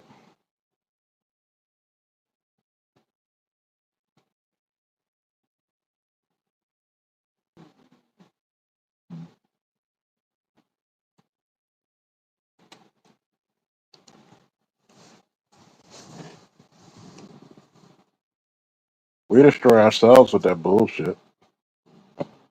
Time and time again. Time and time again.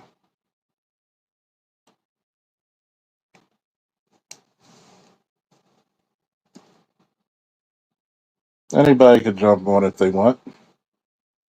But I'm glad you asked that question. Because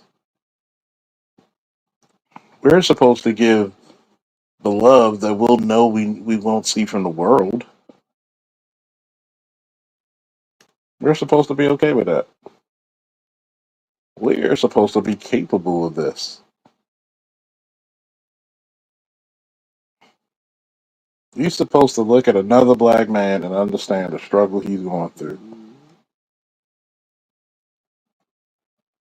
Automatically. Well, guess what the people tell you? No,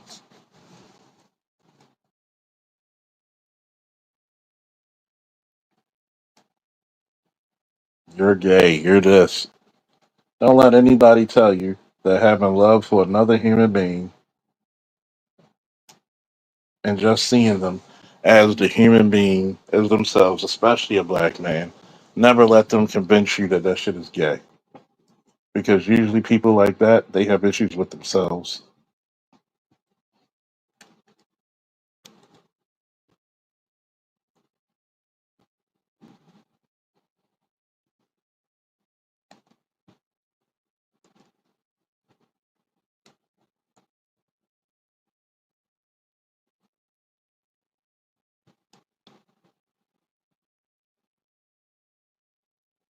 And that's the nutty part about it.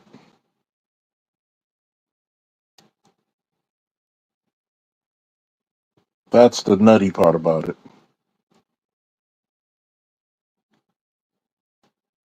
Everybody else can be proud to be a man. What's up, you, black man? What's up, you?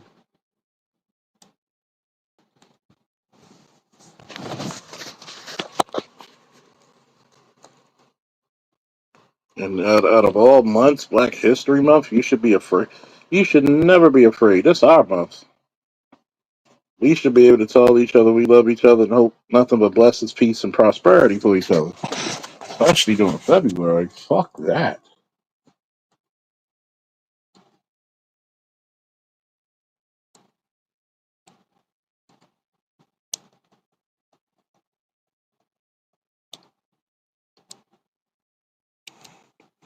Do you think deadlifts are better or the best exercise for building overall mass and raw strength? The big three for mass and strength is squat, bench press, deadlifts. So once you do that, I mean, if you got a deadlift, you could move a lot of shit because it's a very functional lift, if not the most functional lift that you'll probably have in life. Second's the squat, third's the bench press. Those are the big three mass and strength builders, which are your bench, your squat, and your deadlifts. So if you can master those, there's not too much else you're gonna be afraid to do. Not too much else. So once you get those, and what did they say? You should be able to bench your body weight, double your body weight in a squat, and then do two what? And then 2.1 for your, or 2.5 or 2.3 for your deadlift, something around that way. So if you're in those numbers, you're pretty good. But I think people look at maxes and forget like a good repetition state will keep you functionally healthy and safe.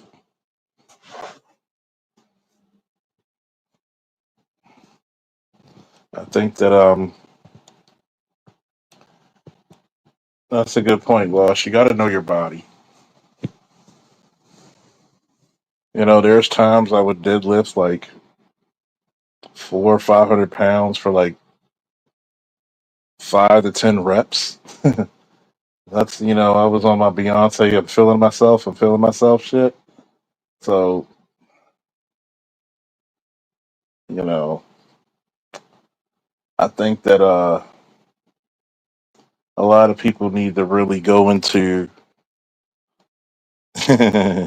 I don't have a spinal injury. That's what she said. But well, not yet, giggity. But a lot of times people need to start with the small numbers and get into the repetitions to build strength. Strength lifts are usually between 3 to 5 lifts. Your moderate lifts are usually between 5 to 8, and 10 to 12 is usually for your endurance. So have at thee. It doesn't mean that, yes, in my super day when I'm feeling myself, am I gonna be lifting like a motherfucker? Yeah. But I think it's more important to lift functionally and safely than to try to do a bunch of ego lifting. Am I a victim of ego lifts? Of course, of course. But we all gotta love where we are in that scheme of things.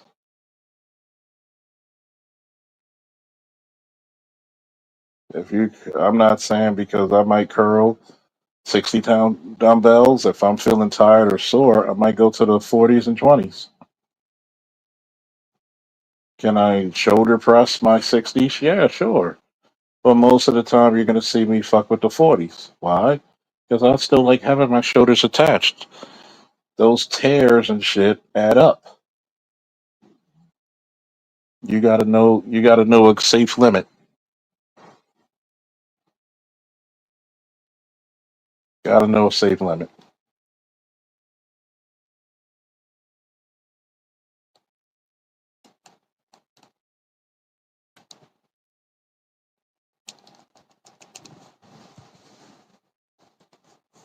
Give me 1 second, folks. I'm gonna take a call.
I'm back, folks.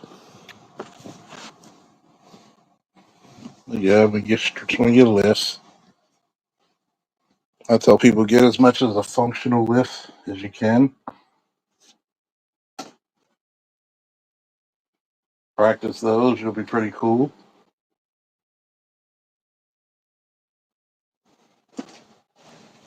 In my personal opinion, the more functional, the better.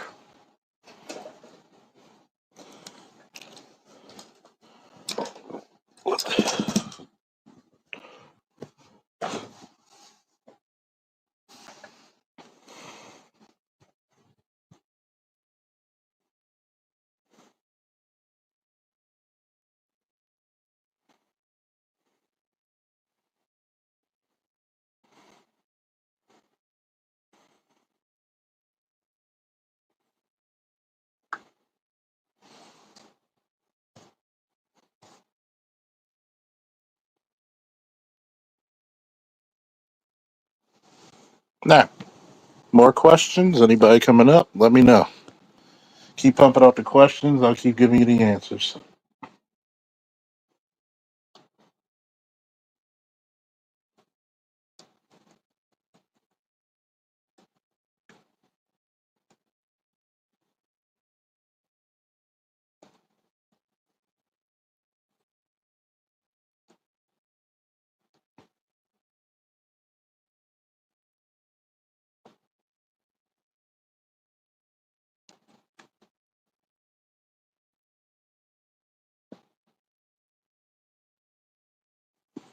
I don't mind it.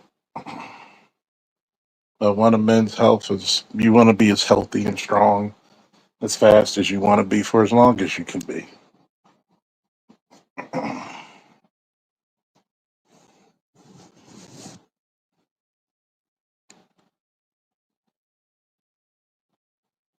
One of the biggest things against erectile dysfunction is what?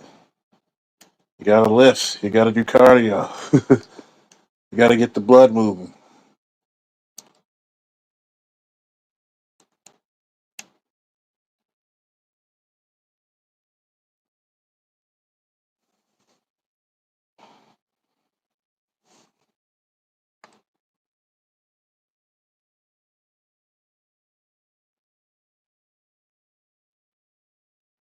You gotta do all kinds of stuff, man.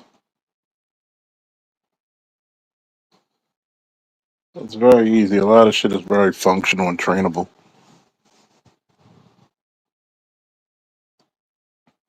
So don't get mad at a lot of damn results because you'll get them.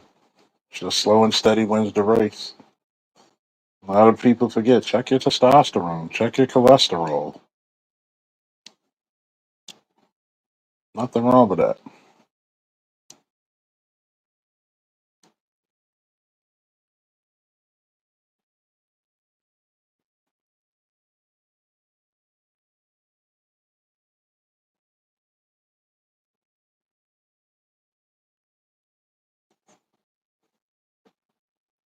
Eat your goddamn fruit. It helps with your gut health. Get some of that stool out of your gut. Get a colonoscopy.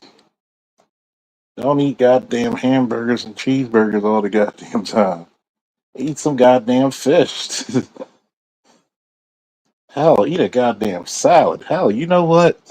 After my 8 o'clock appointment, I'm gonna go downstairs with all that fucking produce, wash out one of my bowls, and I'm gonna cut up a mean ass salad.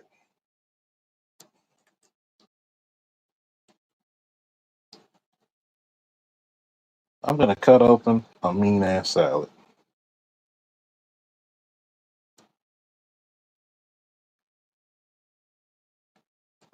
Got the cabbage, got the spinach,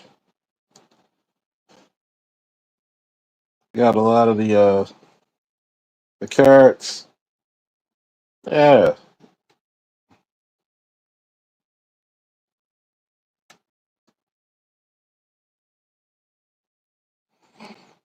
don't forget to invest in your salads, man. By the time June hit, your goal is to put on 5 pounds of muscle,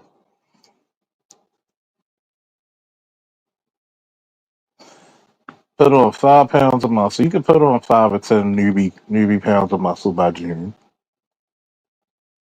and you can take an inch or two off your goddamn waistline. Eat a salad. Eat a salad. Got your little protein in it. You can get some little chicken breasts. Go to the deli or go get some little chicken breasts or turkey breasts. Cut them up. Fry it, cook it right.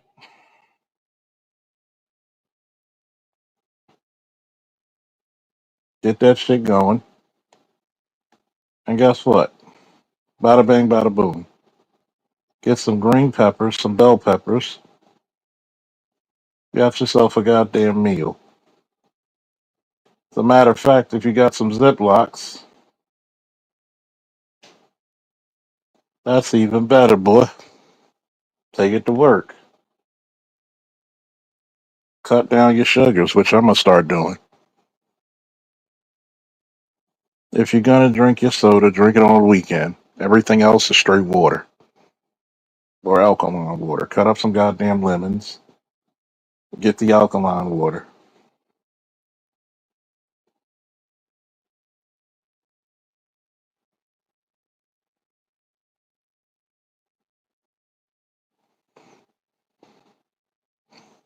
Get that gut health because that's what's killing a lot of black men, man.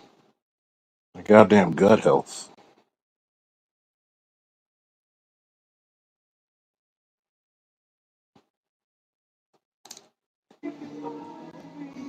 Yeah, stepping out. Lead to the light. Lead to the... Oh yeah, my ex also reminded me this is 3 years since Leon's passing. That's why stepping out is very special to me. Lead to the light. Yeah. Stepping out. Come on up. Y'all want to have a conversation? This is for the late night adult crew. Joined by Mella, joined by ABM. What's up, people? What's good? What's good with you? I'm And keeping in touch. celebrating one of the passes of one of my best friends, Leon. He would have Um, been 40 if I turned 44 this year. He'd have been 42. He passed February, right before a week before my aunt did. So that was a hard time, man. That was a hard time. yeah, that's young. But like I said, man, black men go to the goddamn produce aisle. Go get some goddamn vegetables. Cut the motherfuckers up. Learn how to make soups. Learn how to make salads. Go to the deli. They will cut the goddamn meat for you to put in your salads. Yeah. Guess what? Believe You want? it. You want to? I'm gonna say this real quick. Then you got the floor. Yes, I know some people shouldn't eat deli meat, but guess what? If you do it in good moderation, that one sandwich with whole grain wheat bread and olive oil, mayo, you will start to see how lean you will get. But go ahead. Oh, thank you. I came up here to stress how important it is to clean your produce. Um, do not trust that grocery stores, in terms of produce, are without bacteria and God knows whatever else. What I suggest is when you bring home your lemons, when you bring home your apples, your lettuce, what have you, make sure that you soak them in baking soda and vinegar. Only small amounts, per gallon. And just a big old silver bowl. Men are attracted to shiny things. A big old silver bowl. Put your romaine lettuce in there, chopped off at the end, and rinse it, and then fill it up with water again, and put, what, let's just say a teaspoon and a half, maybe teaspoons of baking soda and a teaspoon of vinegar, and swish it around and let it soak. Those microbial bad buddies will die. And then you can rinse it off, you know, maybe dry pat it, and put it in a refrigerator, not soggy. Whatever you do, don't put lettuce in a.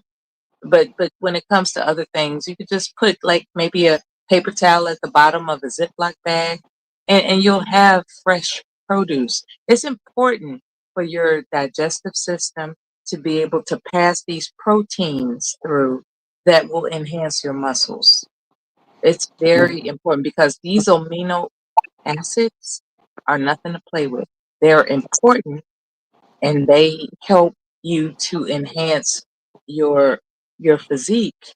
At the same time, you're gonna need, you know, let's just call it roughage to help it pass through successfully. So Uh, clean your produce, gentlemen, You got a the proper goddamn, way. you got a goddamn 2,000 pound bull. He ain't eating steaks. He put on some muscle. So you gotta be cognizant because of my friend, her son's 20. Because he lives the 20-year-old life, a lot of shit that he had to get a procedure, basically damn near almost a colonoscopy, at 20 because he was eating so many burgers. And which you're telling me, and his mom's a PE teacher, and I've trained people for years myself. That means you weren't eating any vegetables or fruit. I know goddamn well that if you're not eating vegetables and fruit, guess what? You're not putting into your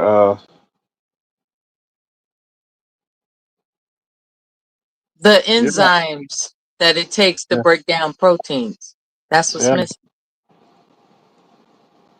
You know, it's important.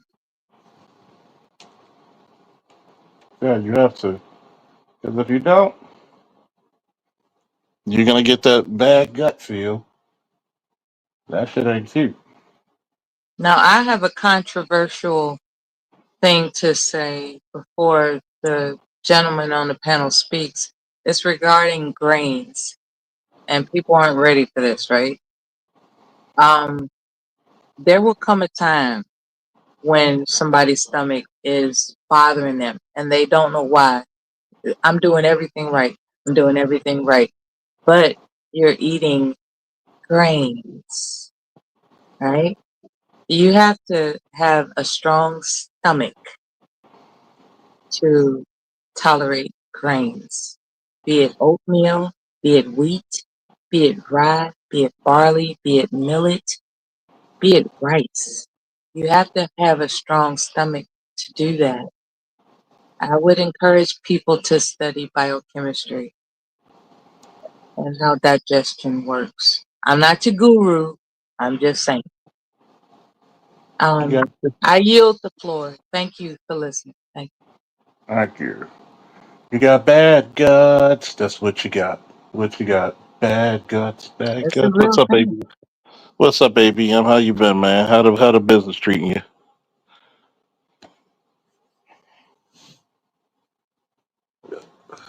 Are you So talking to there. me? Yeah. I didn't hear you. What you say?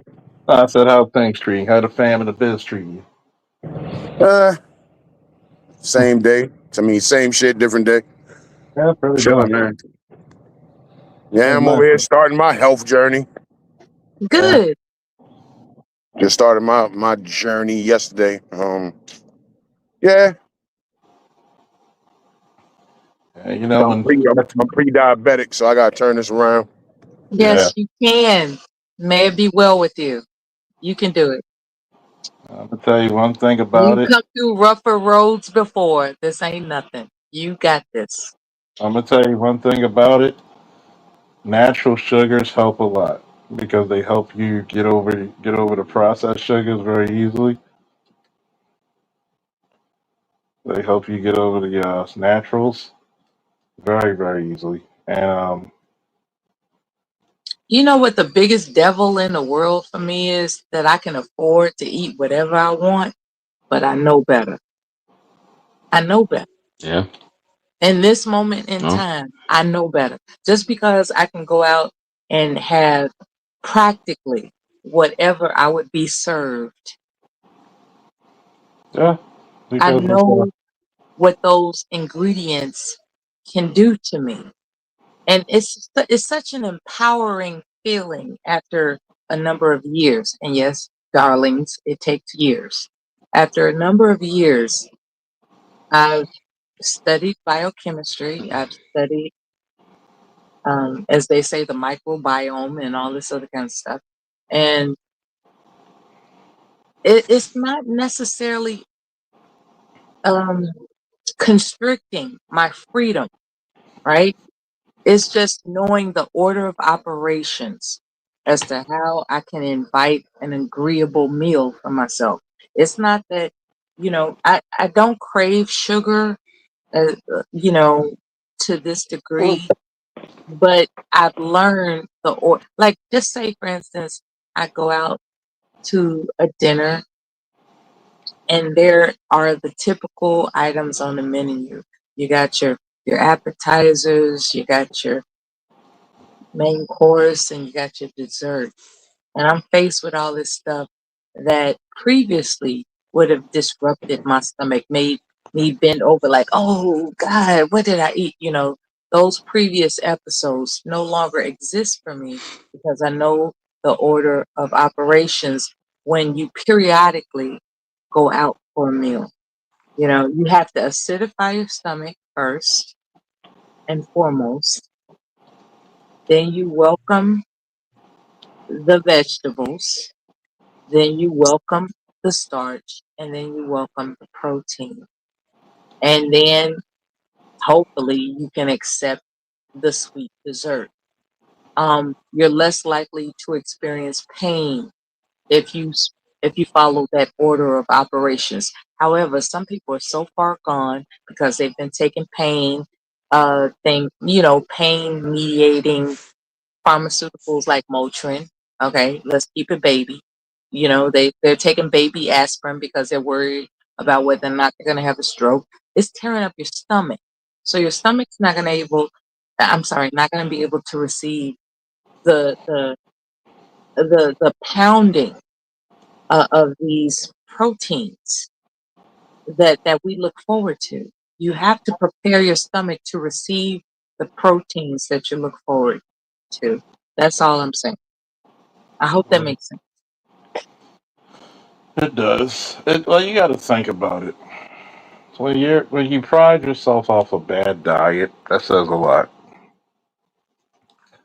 And You know what, Charles? I can go to some Wham Bam Thank You Man restaurant and order a martini. You know what I'm going to have first? I'm going to have those damn olives, okay? uh, Because they will acidify my stomach. You know what I'm going to have next? I'm going to have the Caesar salad without the dressing, yeah, okay? Because what I've done is ask for a bowl of lemons. I'm going to squirt that lemon juice on those leafy greens, and that's going to okay. help acidify my stomach. You know what comes next? This broccoli, the steamed broccoli, or cream spinach. I'm going to consume that. And then I'm gonna consume this ribeye. I'm sorry, the baked potato that's not dressed with anything other than sour cream and butter, real butter. And then I'm gonna have that ribeye steak. And after that, I will have a sliver of the cheesecake. They want to bring this big wedge of cheesecake out. I'm gonna have a sliver of it and take the rest home. That's how I get down if I have to But, go out to dinner. That's but how I you, get but, down. but you know, people got to fight And the I wake urge. up happy the next day You got to think because I people fight the. conducted the order of operations for the But, for the digestive system. well, people gotta fight the way a lot of people taught. Like, I never really cared how we were taught as kids. I understand why, Eat everything on your plate, but you're giving children with these tiny little stomachs. A child's stomach is no bigger than your fist. You know that? 4-year-old, 5-year-old stomach is no bigger than your fist. You're giving them adult portion meals, and they're saying, I'm full. You're thinking they're being wasteful. They're not. They're full. And Well, their stomachs are expanding, and now you wonder why, and now you're giving them nothing but sugar. Just to shut a kid up, you give them sugar. You give them not even fruit. Like, here's an apple. Nah, body Skittles. I swear to God, anybody who's pre diabetic, if you want to reverse diabetes, natural sugars will kick in effect because you will burn that shit off so quick. Here's another secret about burning sugar: get into weightlifting to help burn them sugars off.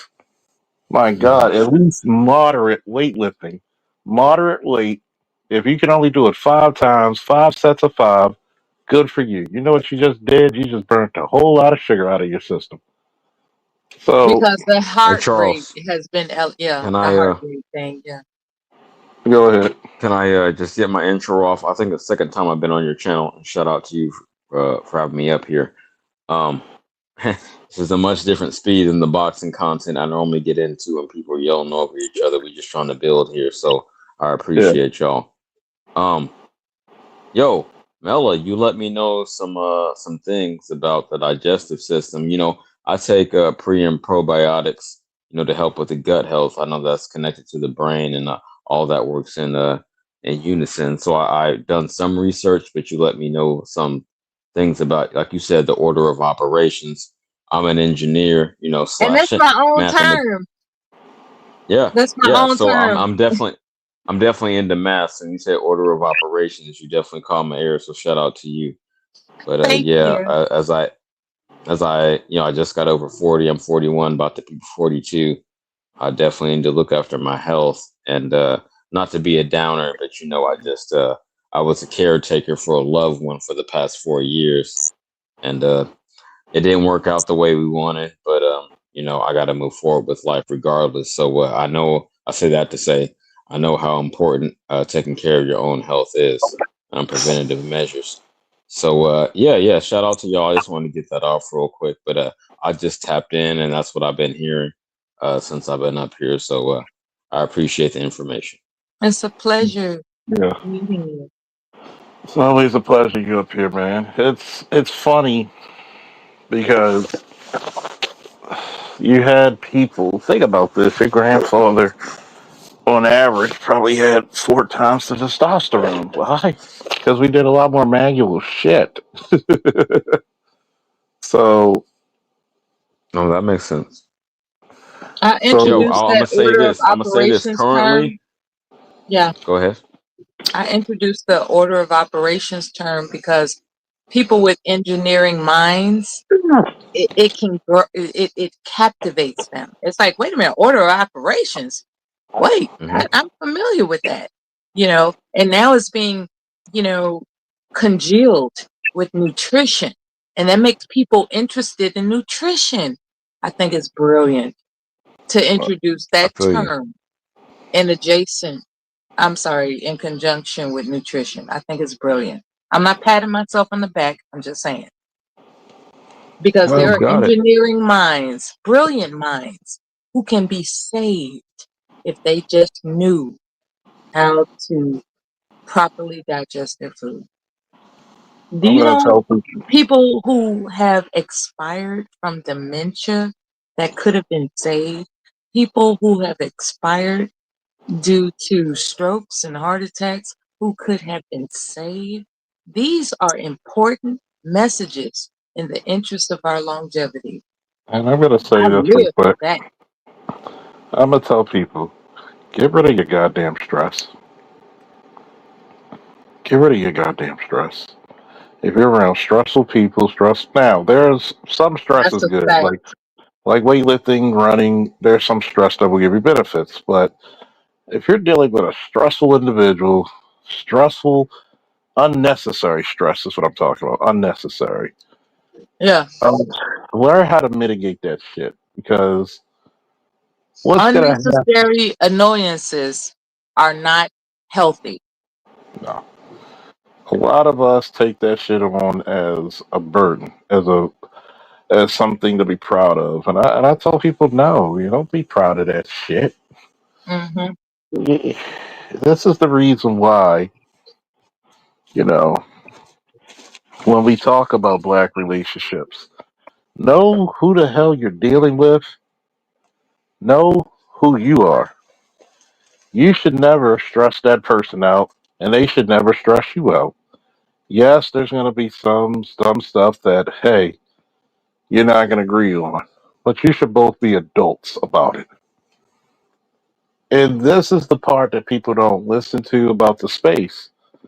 Oh, well, y'all talk about not marriage. No, if you're in a marriage, you should be gaining, and they should be gaining from you. You should be gaining from them. It's mutual. That person should be really help relieving your stress. You should be help relieving theirs.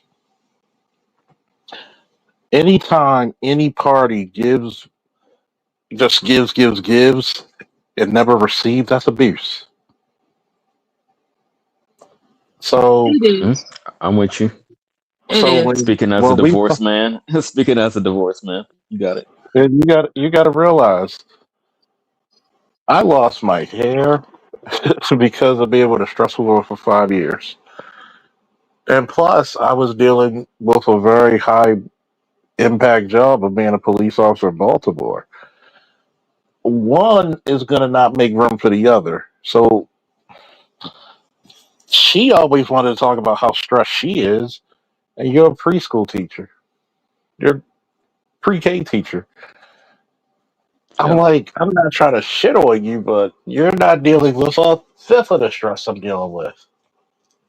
And I feel you. she not understanding that, look, I can't deal with your bullshit the way that I want to because I got to deal with my bullshit first.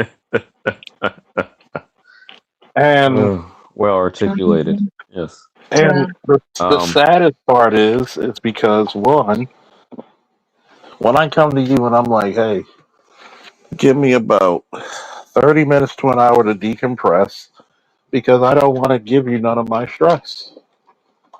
And you're trying to, well, this need to be fixed, this need to be done, this is, Right. Right away. and Sorry. then Go ahead. I leave out the fucking house and you don't see me for 3 hours. I don't call you.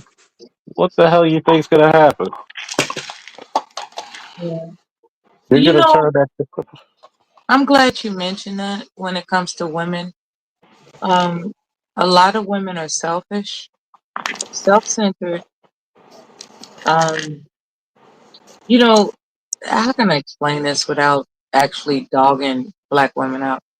Um, If it's there's a truthful, lack of understanding that you ought to already be happy, and when you look for some man to make you happy, that means you're not already happy. So you're bringing misery to this man. And this is where because as much as I want to say it's something as simple as, well, she just didn't like you. She just wasn't in it. No, she's ignorant. She has no concept of peace. If she had a concept of peace, she would understand that you have a need to decompress before you're exposed to something outside of the stress you've already dealt with. And that's the ignorance that encompasses failed relationships, if I do say so. I know when to shut up. I know I've been belligerent and bogus and confrontational and conflictual as practice in my persona as Mela. However, as the true woman that I am in this age and time, I am fully, fully understanding what it that's, takes to maintain peace. And a lot of women don't know how to do that. They don't. that's a I lot of that is I because would perform like to, because it's if I entertaining can. people. You know, I perform as Mela because it entertains people. I do. I was unfortunately baptized in this tutelage. You know, it started a decade ago. I was baptized in this tutelage of Black YouTube. However, what I'm being sincere about is that it's important for men to identify a peaceful woman as opposed to a problem woman. That is important for you. Okay, hold on. Okay, go, CJ. I'm a yeah, I'm gonna say this. On Melo's point, um, I I'm actually a former pro wrestler. I don't think I said that up here before, so I definitely know how to play the character. You know, I Oh kind yeah, of you play said a that character before. on my channel.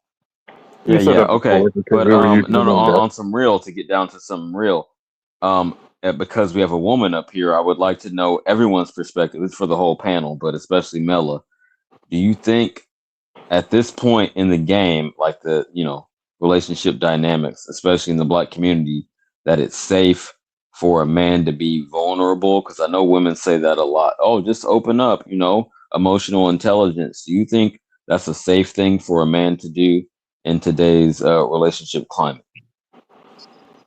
We're Not gonna. without discovering the dimensions of compatibility between you two. That has to first be explored. When you solidify the dynamics of compatibility between you two, then you can be vulnerable. But outside of that, no, it's not safe to be vulnerable with a stranger. You have to discover the dimensions. That's the word I'm looking for. Discover the dimensions of compatibility first before you make yourself vulnerable. That's my answer. Okay. I say no. How would you? I accept that. Sorry to cut Hold you on, off. It's your channel, but I got to follow up. How would you advise men go about hold on. that process?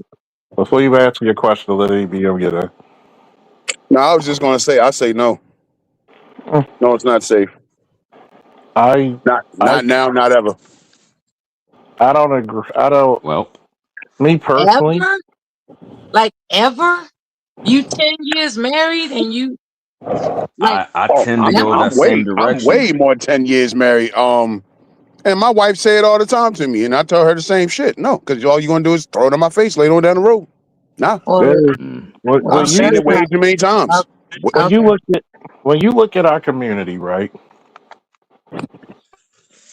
And this is not trying to shit on Did Black you women. This, know that? I know for me, I didn't understand that he was petty, right? mhm. I didn't understand that. I No, didn't understand hold that on, my Mella. man was petty. Hold on, Mella. I'm gonna just say this, and I'm not trying to shit on Black women, but we don't have the daintiest of women. We do have dainty women, but it's not a lot of them. It's not the cultural norm, is to say, because it's one thing if you have like, and I do agree, you got to know the compatibility, but I also agree with ABM is that a man can't ever stop being Superman. It takes a hell of a woman for him to be vulnerable in front of and still respect them. See, it's this one thing we have to learn about nature. When a woman cries, we want to help her. When a man cries, we want to destroy it because we see it as weakness. When a man cries, he's got to do that shit on his own. 9 times out of 10, unless you have a very special lady and a very exciting girl, as the song would say. And when we look at our culture is very brutish. Would you agree? Very Yes. brutish. Yeah, we It's left the very Klingons. brutish. Unfortunately, history made us to cling on to this shit. So yeah.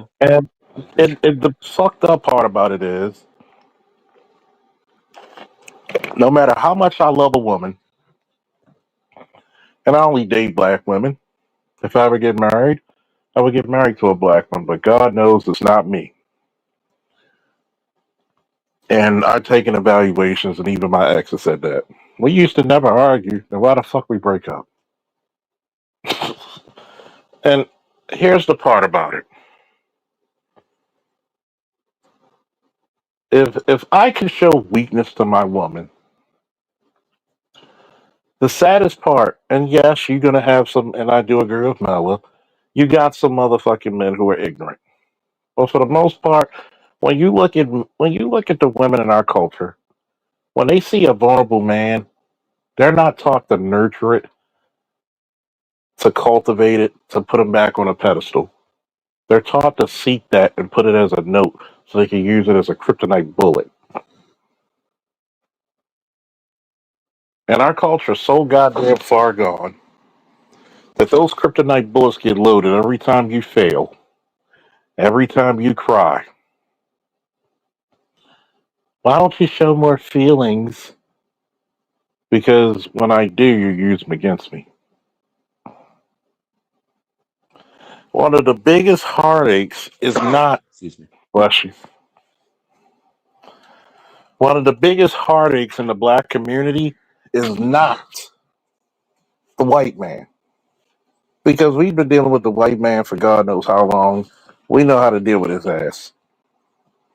To the point we can make him sick of us. Is when you come home and the one person you trusted, you made children with, you made a home with, turns on you like a rabid dog. I've said this before to a lot of black men. That same chick you laid in the bed with, that same chick you were at the altar with, is not the same chick in the courthouse. Not at all. Speaking from experience. And that's the hardest part. And I'm glad Mella's here. And believe it or not, I've seen a lot of Mella's growth. There's sometimes she'll get on my nerves. Sometimes I'll get on hers. But I've seen a lot more growth from her lately this past year alone. And yes, I do appreciate the help tips of how to, decontaminate your vegetables. Thank you for that, Mella. Absolutely. But this is the part that I like to educate women like Mella because a lot of times Mella reminds me of my exes. She sees it, but she sees it years later than when you spoke it. Does that make sense? That's the nature of it, but I do feel you.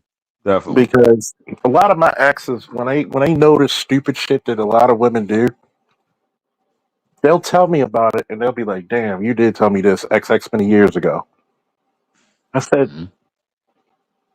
"We're always taught to forgive you, but as soon as we do one thing you think is an insurrection against the system, burn us at the stake. Insurrection.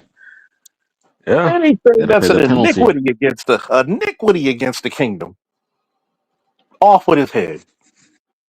There's little Off forgiveness for top. us, but we supposed to be nothing but benevolent than a motherfucker for you.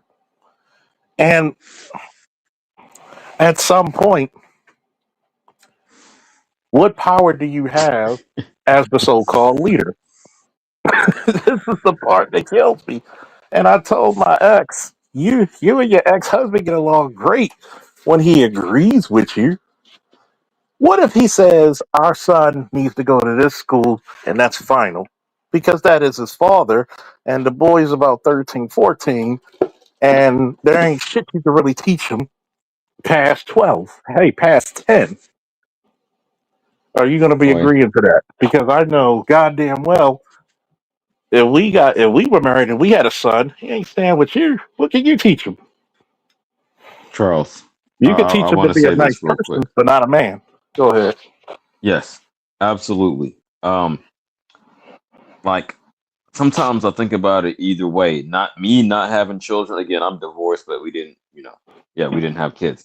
I God see bless it as you a there. gift and a curse. So it's like whether I had a son or a daughter, how would I raise them in this environment? Because I see it shifting so much. Again, I'm 40, almost 42. I've been here since the 80s. It's like I've seen the game change. It used to be different courting a woman in the 90s and then the 2000s, and as the decades have gone on. So I'm like, what could I even what formula could I give my son or my daughter to navigate this environment? So I'm just Mhm. like, man, Yeah. maybe it's better I don't. Maybe I still will. I don't know. I can't And call it. I'll I say faced that. that fear years ago.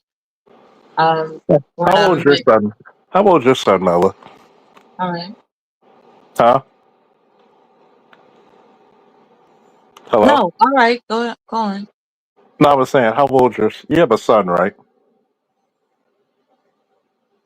Yes, he's over 25. Yes. Yeah. So here's a question I have for you. Uh-oh.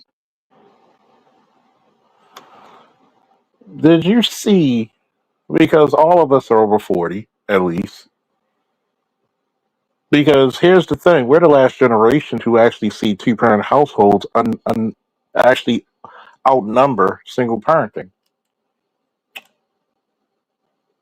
What do you see? Because here's the thing, my son just turned 18, so what did you see change when your son became of age to date? And then once he became an adult, go. Especially when it came, Technology. especially when it came to the opposite sex. I'm answering technology. That was an unpredictable obstacle of influence. That's what was the conundrum in my parenting. My husband and my parenting him were um it's like we all had it figured out, right? It's like all we got to do is guide him to his best self. We didn't factor in technology, right? And how that, because we were prepared to, let's just say, filter out his friends. Okay, it was like as long as he doesn't have any, you know, pissy ass peer pressure, we can filter out his friends, making Now, sure that the right.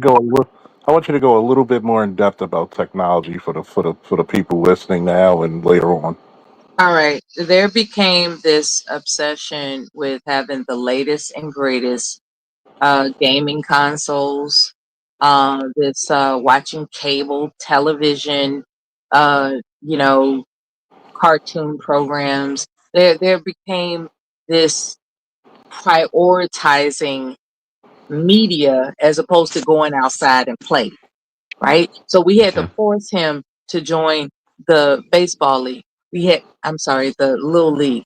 We had to force him to do outdoor sports. We had to force him to do. He would prefer to stay indoors Mm. than Yeah. Not participating to cut you in off, but that's a competitive generation gap. sports. I hear you. Go ahead. And I was just like, what kind of child doesn't want to play baseball? You know, Right. so we had to force him to play sports. We had to, I won't say threaten, but it was kind of like a, You're a black you mother. don't get You're a to black do mother. this You're a black unless you mother. You do that. threatened. You're a Yeah, black mother. You threatened. Stop that Don't do lie. that. Come you're on, you're champ. not gonna get the Xbox if you don't join this baseball team. It can't. We weren't prepared for that type of intrusion. So he became very introverted. Mm. No, Was he? actually, Was he, actually, or was it more introverted or becoming a couch potato? no, no, no. It wasn't that. It was the fascination of the technology. Hmm. More of an inside kid though, by He your own became admission, right? fascinated with it. I mean, I get it because I like the game, but we also had a balance, and we were made to go play outside, right? Get your ass outside. You ain't gonna be up in this game. Go outside. The only Oh time, yeah, and absolutely. even when it was cold, you know what I noticed I don't see anymore, especially since we had this blizzard in Baltimore. You don't see a lot of guys who are teenagers or young adults with shovels asking people, "I'll shovel your front for Can I $20." shovel? Yeah. See, I can't relate to that. I'm a California man, California kid by my own admission, so I don't know nothing about the With all, snow. with But all, with all I love feel and you. grace, go fuck. With all love and grace, go fuck yourself. But, but you know what else I never see in a while? Snowball fights. Now, when I ABM, went you to the haven't seen snow, when I kids. went to Tahoe, I did do that. Definitely, I didn't mind getting my hands dirty and cold. Notice you didn't see that ABM. You don't even see snowball fights anymore like that. Um, it's a generational thing. These kids are more into the gadgets now. Um, we was from probably the last generation of a kid could go outside all day long without any type of parental supervision. Mm-hmm. And it was the unwritten rule of get home when the street lights come on. Yeah. Nowadays, kids are more into the streaming. You know what I mean? They want to watch their content creators. Like my youngest boy is already talking about he want to be a content creator. He want to do reaction videos. Yeah. That's American funny. I never sports, thought I would have a channel, but yeah, go ahead. American sports outside of football are not what they used to be.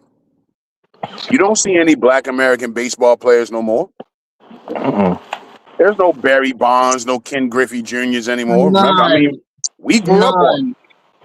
There's no Tyson's or Willie Ali. Mays and you know what I Good mean, all point. those My man guys. was Ricky Henderson. Yeah, I'm Yeah, from Oakland. the It was great Ricky Henderson for Ricky me. Henderson. Yeah. Black boys don't want to play baseball anymore. Um, There- even American basketball is falling off. Viewership is down over 50%. think about You it. turn on a basketball game, it's a bunch of Europeans. Like, okay, they might still be black, but they're Europeans. They're Africans that's living in France or some shit. Yeah. The only thing left is football. I mean, me and Charles was talking a couple streams ago. We was talking about boxing and fell off. Hmm. Like, I mean, who's your version of Oh, now Ali? you speaking my language. Who's your version of Tyson? Who's your version of Ray Leonard, Ray Robinson? Exactly. Because it's You know what's even more pitiful is that children don't even want to learn how to ride bikes. exactly. I What? think Why ride a it's bike? You can just That's go outside and what get I'm you an saying. Like e-scooter. they don't even want to learn how to ride a bike anymore. I You know mean, what I you got mean? to It's think it's a Still about it. see kids generation. at the park with bikes, at least here in Sacramento. But okay, I mean, y'all are parents. I believe you. I'm not saying you're wrong. I mean, different regions, but I'm just saying that it's times change. Yeah, you got to no, think about it, absolutely. right? You got to think about it, right? They have this "what do I need that for" attitude. Yeah, you got to think about it, They are right? discerning what is important to them as opposed to valuing our input. And again, you got to think about it. These kids now can get a Twitch account or get a Kick account and play video games online and get paid. Yeah, Who the That's the hell think wants to about ride a incentive, cousin bike? does right? that. That's the think, incentive. think about it. That's Why go out for the basketball team and I probably don't even make the team? I might as well, hey, and start this Twitch account. because there's revenue generated from it, the parents step back and pause. Well, that's true, but peep game, I think it's more the validation for like a kid. He might not get monetized off top, but that social validation that he gets from the likes and the views, that's definitely a factor. I feel that dopamine rush. Yeah, well, that's part of it too, because you got to think about it. Our generation is the last generation to get weights for Christmas or birthday gift. I demanded it. Yeah. You got to think about it. There's a reason why. Look at the '80s, right? When we were kids. Mm. Who are all the superheroes? He-Man, Lion-O, G.I. Joe. Do they look like some muscular motherfuckers? Oh yeah, Superman, even the Teenage became Mutant Ninja Turtles were buff. were buff. I mean, think about it. Have you noticed in the '90s, the last masculine cartoon you've seen in the '90s, and I'm talking about masculine without any comedy, even though I love Darkwing Duck, but it was a lot of comedy in it, even though it was action oriented. Yeah, who The was it? last masculine cartoon you saw was Gargoyles. And I'm talking about original Okay, stuff. I was gonna say that Batman animated series. It was a little dry for me, but yeah, that was right around the Well, same time on Fox. the Batman animated series came out around 1990, 1989. But Okay. that's still considered one of the greatest animated series of all time because it was dry to you because you were younger. That's why Hmm. you Yeah, if you yeah, were a I bit understand that. if you were a bit older, you get it because it was a much more serious tone. Think Definitely. about it. The last masculine cartoon you've seen growing up in the 90s was Gargoyles. After that, notice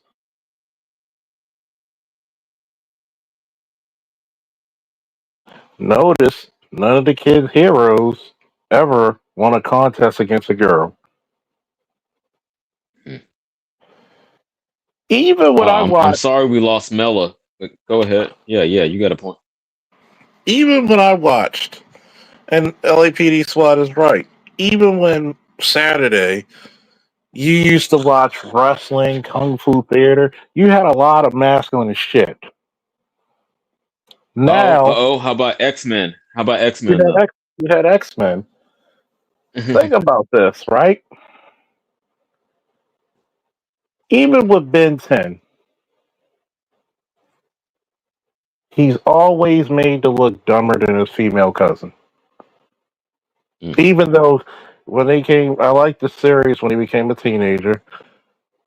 Ben 10 Omniverse.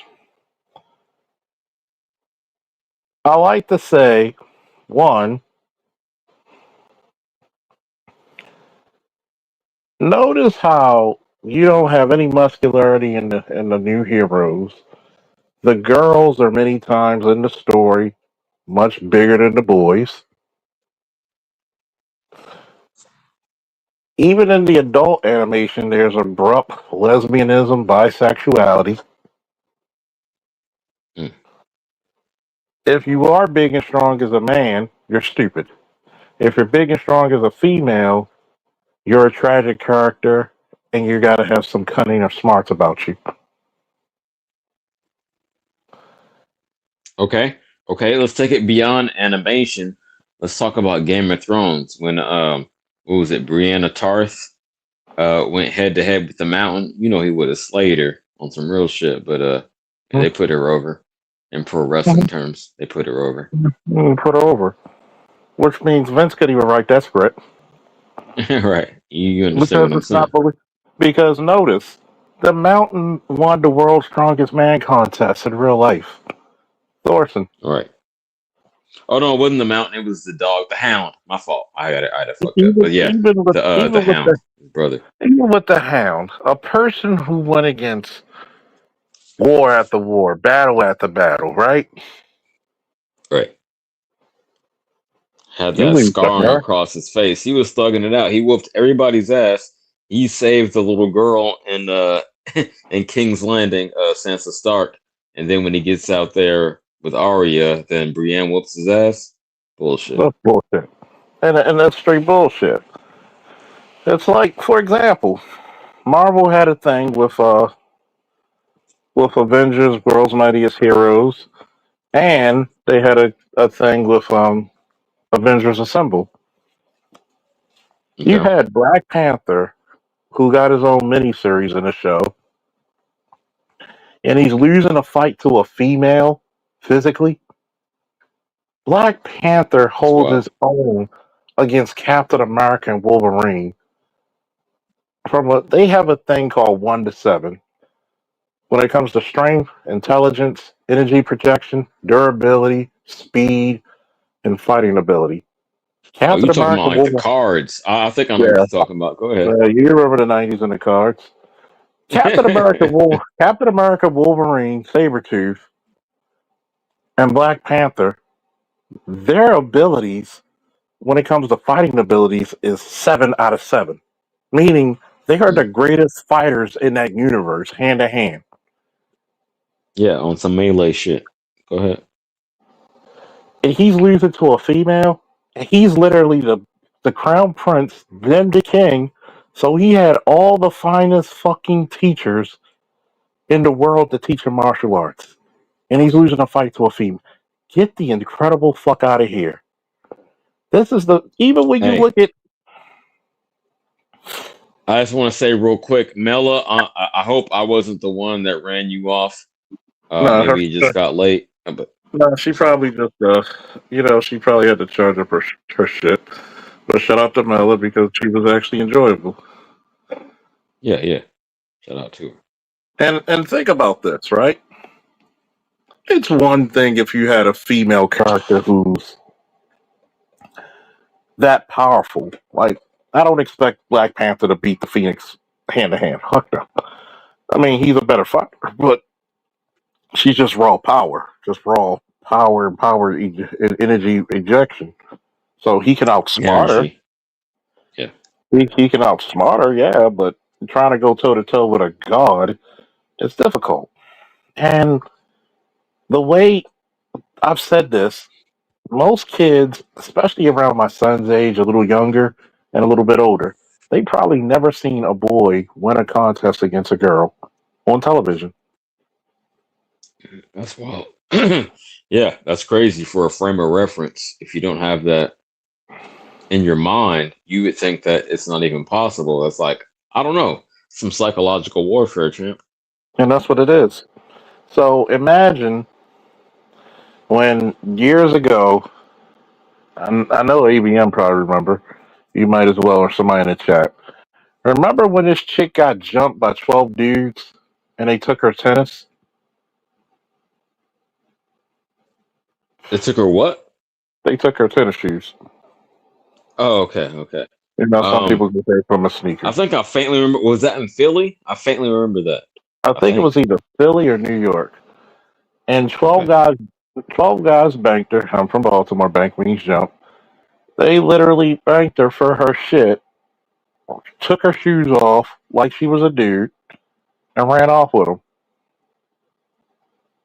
They don't give a fuck anymore. They don't see the distinction because they've been flexing for so long. You're like, well, fuck it. It's fair warfare, right? It's all even. Ain't Well, no difference between me and her, even though it that's what is obviously, and I don't condone this shit. But yeah, okay. and that's the problem with a lot of this bullshit, equality bullshit. Because one, if you make us equal, guess what happens? I like that. I like that new mon. I like the new icon. If you say that men and women are equal, guess what you do? Now you just put women in a goddamn dangerous zone.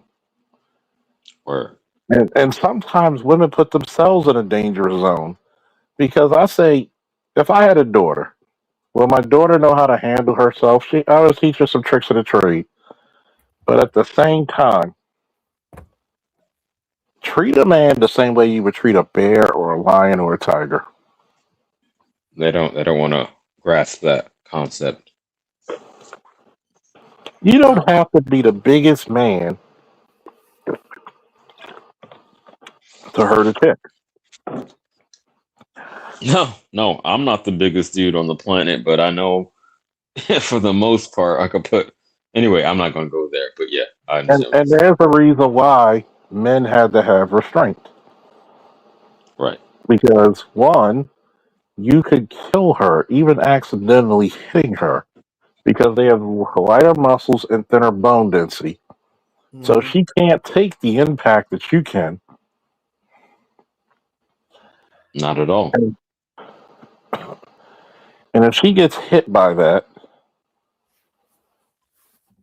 that could end her life or give her brain damage, or you could crack. There are some dudes who are trained to hit and trained at the combat sports.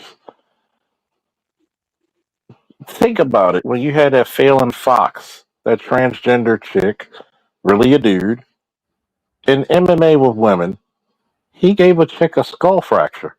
Mm. A fucking skull fracture. Shameful. I'm against that. Yo, real quick, I'm gonna let the new member on the panel go. Sorry, AB. Give me like 10 seconds. I called in to like one of these. I don't know. I would call it a woke show. It's called The Line. They got a channel on YouTube, and I was challenging the shit about the female because I'm the boxing guy. A female boxer in the Olympics, and her fighting, or a transgender rather, fighting females, and they couldn't really stand on shit. I ended up going with the Rachel Dolezal concept. I said, if she thinks she's black, if it's just a mental thing, how you feel about yourself, if she thinks she's black, is she black? And they couldn't really stand on that. But I'm gonna pass the mic. Y'all got it. Yeah, they can't do it because when you look at that shit, the illusion is supposed to be one way, not always. But go ahead, AB. How you been? Hey, Charles. That transgender shit in sports really gets under my skin because basically they're just dudes that couldn't make it in the men's sport. Yeah, you can't hack it. And one of the reasons I find it so insulting is I'm somewhat of an athlete, but I openly admit I was not the best athlete back in the day. But I didn't go put on a pair of panties to go compete with the girl because I couldn't compete with guys like that. It's insulting. You didn't get that operation? No diss, but yeah, you clearly didn't get the operation to compete. That's crazy. Yeah. No, That's don't get shameful. twisted. I still got muscle and stuff. But I admit I'm not the best athlete, but I do have some athletic ability. Yeah. I feel you. But I never got to the point where I feel like I have to put a dress on to go compete with the girls because I just need to feel stronger, and that's crazy. Yeah. And I mean, disrespectful. And yo, I want to follow up with this real quick. It's ironic because now they're against themselves. This LGBT was just an extension of feminism, in my opinion.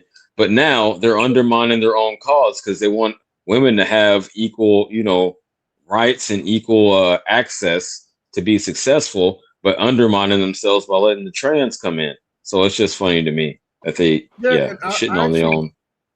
I actually feel for the women who go in the locker rooms and see a dude with his junk hanging out. That is creepy. With his junk hanging out. That's not safe because a lot of times you have a lot of times. Yeah, I don't care what they call themselves. The same rules apply. I feel you. Oh man, I'm so glad. See, now I'm more glad I don't have a daughter. There's a black out and they in the locker room with a bunch of women. Same rules apply.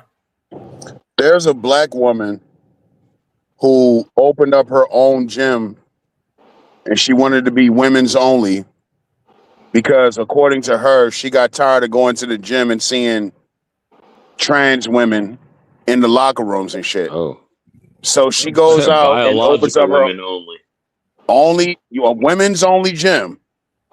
Right? And now she's in the middle of a lawsuit because there's a trans woman suing her. Discrimination. Exactly. They're stepping on their own toes. That was my point. That's funny. It's fucking crazy. And I've said it before, and I'm going to say it one more time. We really need more of that. Male-only gyms, women-only gyms, because all of this camera shit in the gym nowadays, I'm getting a little sick of it. Yeah. It's just way too much shit going on. I just watched a video of the dude got pounded out in the gym because he's mad that the guy is in a shot. And he went over and said something to the guy, and the guy jumped up and beat his ass. Mm-hmm. Hold on. I need you to detail that. In the gym. Mm-hmm. So a dude got caught up in a camera shot, and another dude came over and beat his ass. What's the details on that? No, the guy that got beat up was the one who got mad at the other guy for being in his shot. Yeah. Yeah, okay. That's some ego shit, man. This is why I'm glad I got a gym in my apartment. Plus, I got my own weights, so I don't have to worry. I don't have to worry about all the madness with people recording shit. Yeah, you can just record yourself at home, dude. Why do you bring tripods to the fucking gym? Yeah, and the shit with the chick. The reason why the reason why I said what I said about the male only gyms, women only gyms, is because I'm tired of seeing this shit with women. You know what I mean? The moment you glance at them, oh, because she got her tripod and she's recording everything. Oh, he looked at me. Oh, he's creepy. Oh, I'm offended now because he looked he's at me. stalking. Meanwhile, Exactly. Yeah. you know When what you're he's doing. looking because you got a goddamn camera set up, and he's like, "What the fuck is going on over here?" And not See, only I don't that, even but go you to the gym no more. I work out at home. not Yeah. only that, but you got the fucking spandex on with the thong. You're Oh doing it yeah, on they do purpose. everything they Look can at to get my attention. ass. Yeah, Everything that's is a good my point. ass. Yep. And then Mhm. when somebody looks at you and shit, now you want to get some clout on social media, and that's bullshit. You know what I mean? So yeah, I'm a big fan of women only gyms. We need to see more women only fucking gyms. Yeah. Yeah. You get a Hey, better there you workout. go. You'll get a better workout. You won't be accosted. And then here's the fucked up part. You females are gonna have Sharia law in America, regardless if you want it or not. You're not gonna be able to get a Man, man Yeah. The way without y'all keep enough. going, yeah, it's going to happen. I don't You're know. gonna. I don't know if it'll happen during my lifetime, but yeah, definitely, it's going to be a bounce It's back, and actually they it's don't actually expect that. already happened in your lifetime. Look, shout out to former Vice President Mike Pence. How did he go? If a woman Well, wanted to yeah, he wanted to pushed have a an hard interview with line. him, what did he say? Who was the number one person in his Yeah, it office got that to he be needed a with a third woman? party. It got to be, I don't know if he said film, but at least a third party. I know he was pushing a hard line on that. And I work in corporate America, and I work from home now, but I wasn't fucking around. I'm not trying to jeopardize my position, so Yeah, I that's the feel him. one thing Mike Pence did that I totally agree with is the Mike Pence rule. Yep. And usually, guess what? It was his wife who was in that bitch. Mm-hmm. Hey, So all go, the more safe, right? buddy. Things are fucked up when Henry Cavill is afraid to date. The guy that plays Superman is afraid to date because of this Me Too bullshit.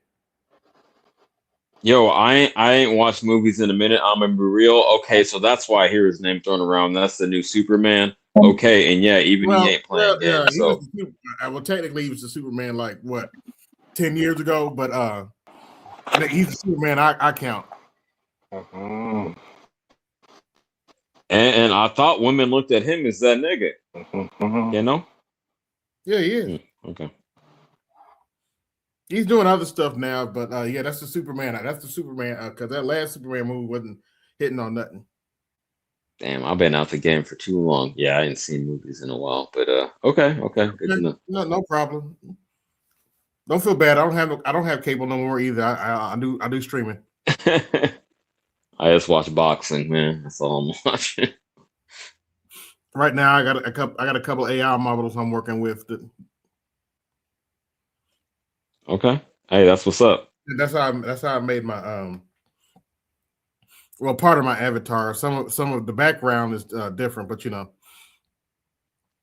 Oh yeah, if you wouldn't mind, I mean, we just met, but on here met quote unquote, but you want to drop something in the back chat, I'm looking to use AI to up my shit, the quality of my content. So yeah, whatever you want. If you're willing to do it, I would appreciate it. Okay. Because I don't know, I'm just getting into AI. I'm using Gemini. I use AI for a couple thumbnails, but it's not like up there, not the way I want it to be. But anyway, yeah, transgender in sports, that they're gonna have to clean that up before they can push forward with this LGBT shit. Here's the thing with the LGBT shit. Even they're starting to push back on that crap. They Cause they're doing should. too much. Cause I see TikToks all the time of gay people like no, y'all crazy. Y'all doing too much. Oh, even gay people. Yeah, I have seen some of that. Okay, I'm not on TikTok, but I have seen some of that they even gay people say you're going too far. So that's funny as hell. Yeah, especially some of the older ones, believe it or not. That makes sense. It was like back in the 70s, 80s, maybe, I would imagine. Maybe even 60s. We were just trying to live and not get beat up on. Now y'all want to do way too much. Yeah. And it's a misnomer that black people hate gay people like that. I know plenty of gay people in my life. You know, we just leave them alone, let them go about their business. All right. Hey, I had an uncle, Mike, R.I.P. He never clowned him or did anything, but yeah, I feel you, Jim. I mean, most times you get with gay people don't get bullied in the black community. Matter of fact, let's tell the historical truth. Many gay people were safe during the disco era. You couldn't dance with nobody but the black. Said during the disco. Nah, that's Yeah, okay. you couldn't dance with nobody but the blacks. Where do you think everybody came to dance where it was safe? Well, black people. You think white people were jealous of disco, so you had a bunch of these country fucks who said we want rock and roll, but even though rock and roll was created by Chuck Berry, a Yep. black. So if you tell white people that, they don't even know. They think it Definitely came up. not. I said, so no, the only rock y'all came up with was the Beatles. And guess who put the Beatles on? You know who? Oh boy, he just passed. Well, not too long ago. Little Richard put the Beatles on. He was there. The fucking Oh, Beatles. I thought you were gonna say, goddamn, the producer that produced Michael Jackson. I thought that's who it was. But okay. No, it was Little Richard put the Beatles on. Do you know he put the fucking Jimi Hendrix on? Since this is Black History Month, right? He put Let's go. He put so many fucking bands on. He put fucking a lot of people on. Quincy Jones is who I thought you were gonna say. Name finally came to me, but okay, it was Little Richard. Well, that's what's up. Little Richard's one of the architects of fucking. You know who's another architect of rock and roll? And this is what Who's that? Ike. Hey, go ahead. Ike Turner. Thank you. But guess what we did? We allowed Hollywood, because they love besmirching black men. Notice who the closest thing you could say to us about an Epstein is R. Kelly, and R. Kelly never went as hard as Epstein. Nope. It was hard. Wow. Yo, but that's fact. No, he didn't have a fucking island and like facilitating this shit. Man, I heard the files dropped. I've been purposely avoiding that because I don't even want to know for real. But I heard the files dropped. I don't know. How many black people were on Epstein Island? One or two, if that. I heard. Damn, who did I hear about? 50 Cent. I heard Jay-Z and Pusha T name came up, but I didn't hear that they were actually at the island. They're just names has been thrown out there. I haven't watched nothing about them specifically yet. Yeah. So I'm gonna try to sit down and find some and see exactly where their names came up, because I'm like Pusha T. Like, you know what I mean? Yeah, that's out of character. I feel you. That's a hood dude. Their names came up. With no kids. Steph Curry name actually came up. He was actually mentioned by some Mossad shit for some weird reason. Oh, and that streamer dude, remember him? What's his name? Desi? Yeah. Destiny? No, not Destiny. What's the dude name? He be making the funny skits.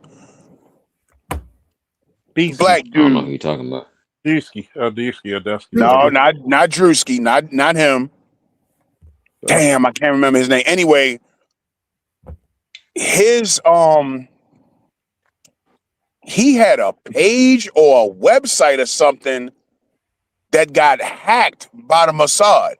And it was like, so when you would go to his website, right, it would have all this support Israel shit on it. And he had to call Google. He had to get in touch with Google and get Google to shut that shit down. I can't remember, was it a website or some sort of page, something, but he had to get it shut down, and he had to put out a statement like, "Yo, I don't know nothing about no Mossad and all that." I don't mean to laugh, but that's crazy. But yeah, they all over the fucking place, man. I mean, you got to think the Mossad is like the CIA Black Ops of Israel. Okay. So All right. These are high speed specialists. yeah, Got you. those. Well, remember, this is the Mossad, one of the few Mossad stories that were allowed to come out. Allowed to come out. Go ahead. Yeah, there was the '72 Olympics in Munich, right? They they get terrorists, Iranian terrorists, um, killed some of the athletes, the Hebrew athletes. So the Amen. Mossad had a couple of dudes, one dressed up, it was like, let's say there was 8 people. One out of the 8, like every second guy was dressed as a woman, so they shaved their faces really well, and they would wear the veil. And the woman would carry like a purse or a basket. Inside the basket were fucking Uzis. And do you know the Uzi is actually Israeli Mm. creation? Did you know the Desert Eagle is an Israeli creation?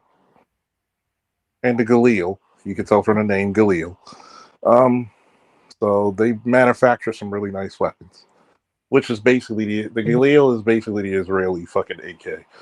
Um, so they found out where the terrorist was, and they act like they had a delivery for him, and they killed every goddamn person in the room. They were so quick, and they were out the country. They didn't even discover their bodies till 2 days later. Yeah. I Wow. ain't trying They to be funny, but yeah, GDEP special delivery. That's crazy. they got Yeah, I knew Israeli they, factored some arms. they got people who are so technical that if the Mossad came after you, they can make it like you never existed. Hmm. Mm. Disappear, motherfucker. So Um, they okay. have a lot of ops because you got to think a lot of your special operations trained from a lot of Mossad experts. So when when you look at it, I would not fucking I'm not shocked that Epstein or Stein, the way you want to pronounce it, Hmm. was a spy. Everybody spy. This is the one thing about espionage, which means spying or reconnaissance. Mhm. Everybody spy. Everybody. The same motherfuckers Right. we're holding hands with. We got about 1,800 motherfuckers taking pictures and try to counter hack each other. This is how secretive the Secret Service is. If you're the president of the United States and you're taking a dump overseas, you're not even allowed to flush. You got to take a dump. Because And they might collect. Wait. Hold on. Unpack that. I've heard this kind of thing before, but unpack why that would be, please. if I took some of your stool and sampled it, I could see how healthy you are. Mm. Yeah, I figured it was about getting that. I, Okay. So I was on the right track. so in other words, if you're, let's say you're pre-diabetic, what if I send some type of thing in your food to make you totally diabetic, or to go in, or to go Sugar. into shock? Word. So in other words, Oh, that makes sense. if the president's sick, you can change the course of history. Mm. Yeah, Think, I don't need that much power. think about it. The sitting president right now is one earlobe from not being a president. He's not one. He's one earlobe of not being alive. One earlobe. You a wild boy. Okay. But it's true. That's how. That's Word. how of a hair's breadth that he was from not being alive. Mm. One earlobe length. The thickness of an earlobe. Oh yeah, if he What are had we just in? turned his head, 2026. We yeah. got 2 more years. Okay. Man, it's been a lot of heat. I don't mean to change the subject, but a lot of heat about ICE, obviously, and Trump's policies in general. Um, y'all want to speak on that? Well, we spoke on some of it before, but I'll speak on it again. I feel Mm. nothing. Okay. If you're an illegal immigrant and you're committing a crime if you're here illegally, so if me as a black man If I'm committing a goddamn crime, are you going to throw the book at me? Mm. Well, of course. No, I'm not saying, okay, let me put a finer bow on it. Let me put a finer point. No, obviously I don't have, because I know, being from California, that Mexicans don't generally, shout out to my Mexican homies. I had a Mexican homie I'm still friends with since the third grade. So since 1993 to infinity, as I think it was the hieroglyphic said. But anyway, I'll say that to say this. No, it's not about that. I'm saying now they're capping white people, and now they open arms. How do y'all feel about that? I feel nothing. I feel nothing. I'd like a sniper when he hits a target. The only thing he feels is recoil. They're interfering with a federal investigation. People going around talking about there were 2 murders, and my response is, what murders? Let me put it to He you. said like Debo, what bike?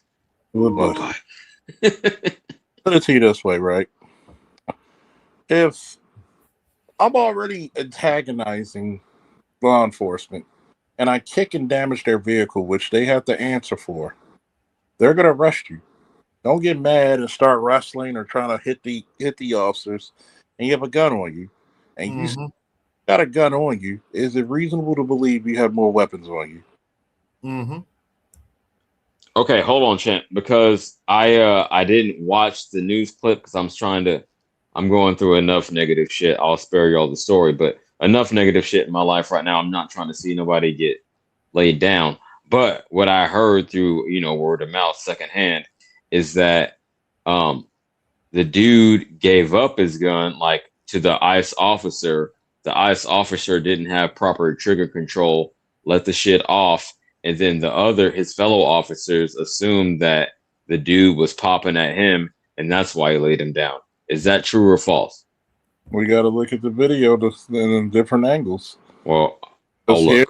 That's fair enough. I'll look for myself. And then on top of that, if you're digging in your pockets, which black people know, you keep your hands where the fuck they can see you. Yes. Don't give them no. Every person who's black knows you don't give them a fucking excuse. Your job is to survive. See, white people. Well, yeah. Well, maybe the white mentality went into it. He was like, I don't, I'm just doing. They don't have the same mindset, the same precaution. I'm not giving excuses for no side. I'm just trying to dig into exactly what happened before I watch the footage. That's all. But they don't have the same precaution. They have a little more sense of entitlement. I actually watched the footage, and he was clearly resisting arrest. So there's really not a case here for murder or anything else. And then on top, why doesn't MAGA say just comply like this used to say a couple of years ago? Just comply. Because it's going to go in one ear and out the other. Hey, yo. No. What happens is to put a bow on that, these niggas some hoes if they don't keep the same energy, regardless of race. That's where I'm at with it. But, I'll go back and watch it. I don't want to be ignorant about the shit. This is the part I tell people is this. When you look at this interaction, you can tell that one, you can tell that how brazen he was. See, white people live off extreme living. Because black people know how easy your life can be over in one day. They never had to go through this. This is their niggerization moment. The only reason they're upset is because white people are being treated like niggas. Yeah, astutely stated. And not to step on you, but yeah, SWP made this point, and I was like, damn, I never made that parallel. Yeah, we've been getting stepped on, being canaries in the coal mine for so long. They said, oh, that's just y'all. It ain't going to happen to us. But no, now they see classism flexing its muscles, and now they upset. But you got it. But you got to remember, slave masters always fought to keep their slaves, right? Word. And they got the white proletariat to fight to keep slavery. even though it meant they wouldn't have the jobs that, if they had freed the slaves earlier, they would have had the jobs and would have actually gotten paid. This shit is crazy. The psyop that the white elite play on the white proletariat. Well, This isn't classism. This is right versus left, because that guy kicked the ICE car twice and broke the taillight, broke the whole assembly. Even after the first kick, when they were driving away, they were trying to just drive off. It was the second kick that broke the assembly, which is what made them stop and get out in the first place. which they So have to. dude brought this on himself. So they had to do it because what did I keep No, telling I'm not you? making no excuses. That's destruction of federal property. So they have to arrest them because guess what? Every time you take that vehicle out, you have to do inside of everything in there in case somebody drops some drugs, gun. You got to make sure you get that vehicle. Over that vehicle. You come back with that vehicle and the tail lights busted, and you have that shit knocked that your pay. You can't. This is no way. This motherfucker's a victim. Let's just get. The same thing with the woman. No, I wasn't even I wasn't trying to insinuate that at all. The same thing with the woman. The shooting is questionable. You watch different videos, you can't really tell, is she trying to hit him? Is she trying to drive off? But here's the thing. Why the fuck are you even out there, Karen? Go to Starbucks, get your pumpkin latte, and go to fucking the house. Now, I will say she had no business being out there, but I can't justify that. It didn't seem like she was trying to insinuate. She was out of pocket in a general sense, but I don't think a government official had the right to pop her up like that. Listen, that's law enforcement. See, Hey, the man, problem is, How would you feel if a car was driving towards you? listen, here we go. No, away. What I let me saw say is that- away, not towards. Okay, but here's the thing. Go ahead, AB. If you wasn't out there, that wouldn't have never happened. Exactly. I Why agree are with you that. But come on, someone driving away. Why are you confrontational with law enforcement people who have badges and guns and all type of shit that will end you? See, y'all a little bit different. Because here's from the me. thing. Just a I'm little white. I'm not going to get shot. No, yeah, you will. You better go ask Ashley Babbitt. That's what got Ashley Babbitt's stupid ass clapped in the neck. Hey, I'm a white woman. What's the worst that can happen? I spoke to the entitlement mentality, but still, like, you want to apprehend them, but I still don't see fucking execution style.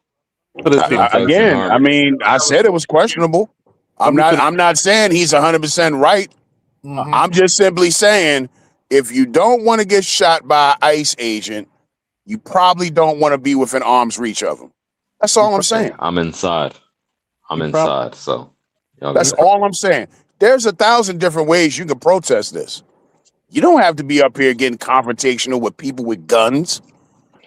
I always say this, right? Have you noticed nobody goes to the gang members or the muggers or the robbers and get confrontational with them?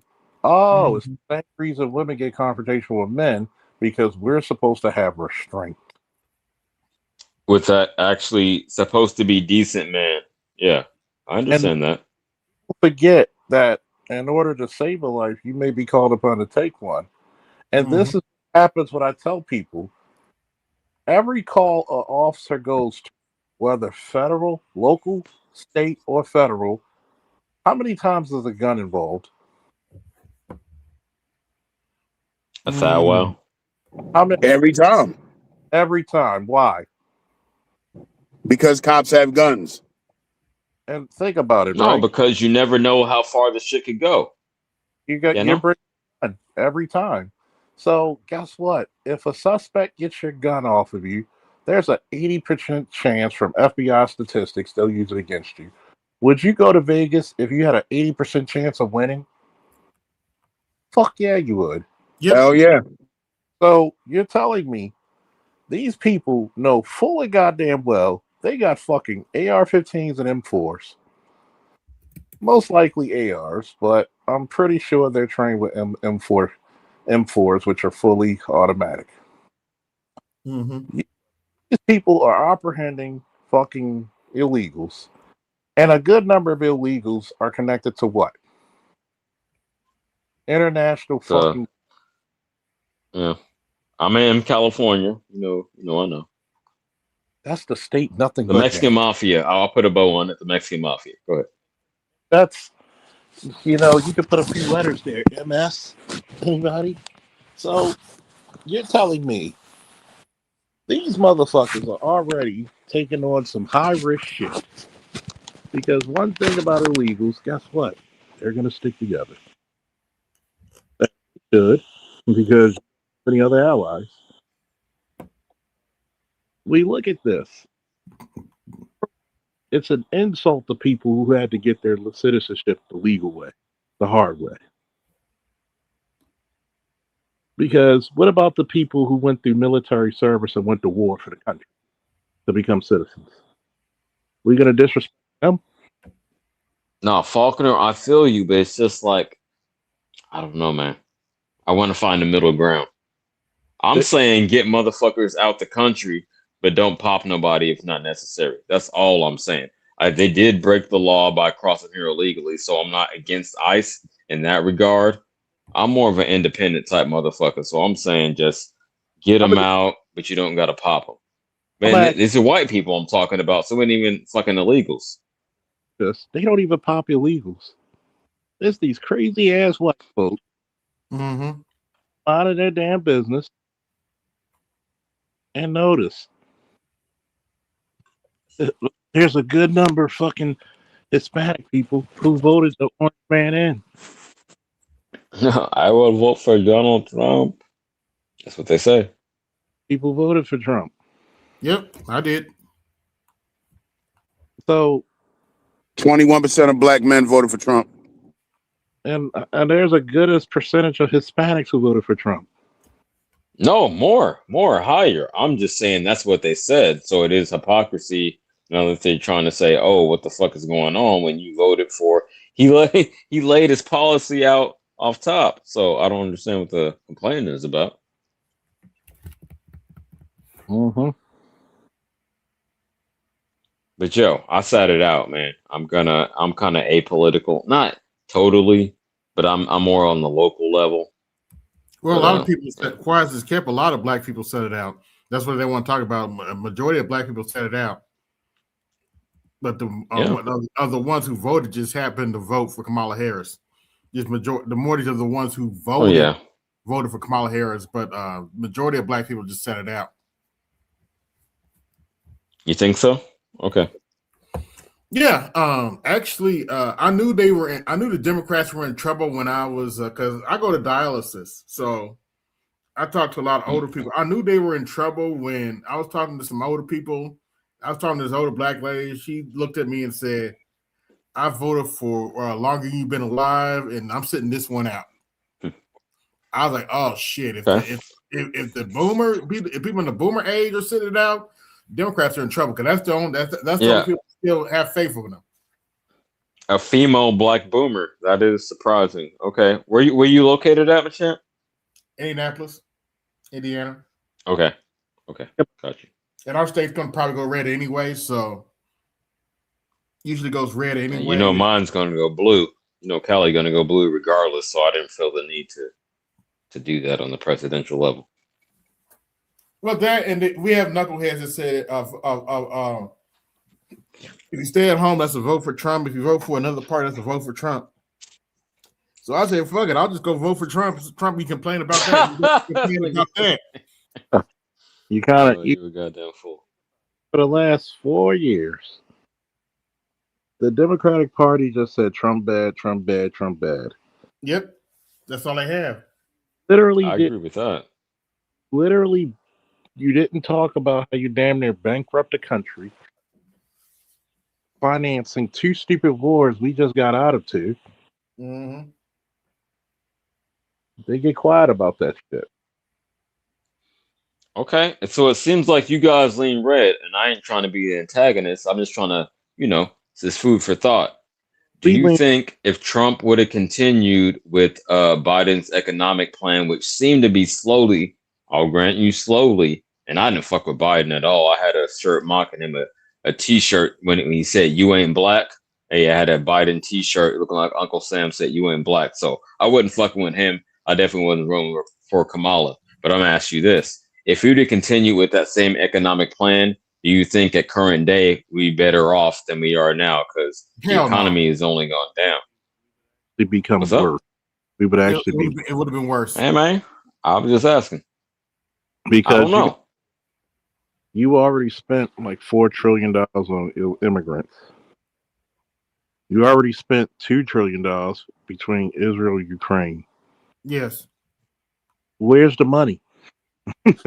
Where's the money? Well, you could argue, and again, devil's advocate, that pumping up ICE, like getting more, more employees, has been more costly. I'm not saying it's not necessary. I'm just saying that that's where tax dollars could be funneled. I don't want to. I don't want to fund any Israel shit. So let me be clear on that. But you could argue that we need ICE to have more resources, so we gonna pump money into that. I don't know, man. I don't follow this shit super closely. I'm just throwing out food for thought. I know enough to ask some questions. Interesting tidbit. Since they've gotten illegals out of the country, you notice rent prices have gone down.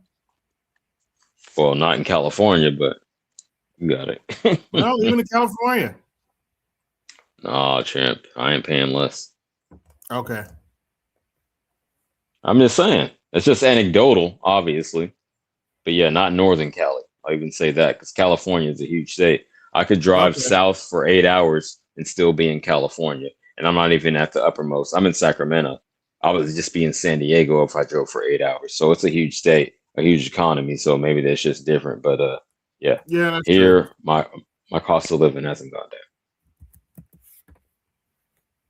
But a lot of places where there's a bunch of legal migrants in apartments and stuff, they got deported, so the rent prices went down. And that's why I could understand the argument. Again, I gotta look further into it. I'm coming up here semi ignorant, but again, I know a little bit about a lot of shit, so I'm just posing questions, but I'm not saying you're wrong.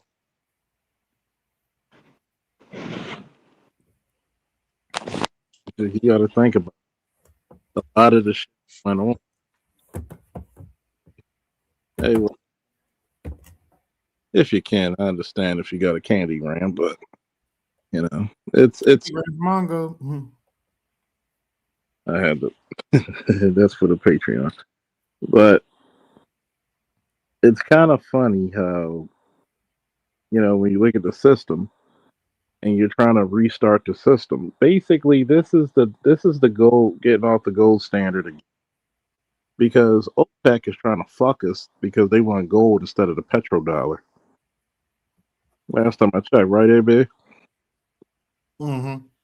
And Trump just did a mega stallion move and said, "Well, fuck it, I guess we both ain't shit." And quiet as kept. Said, "Hey, Venezuela, we'll make a deal with you. We'll protect you from everybody else. Oh, we want that. We want that crude. We want that gas. Well, some gold and silver too, but still. We want the silver too. We want that fuel for the mule. We want that gas for that ass."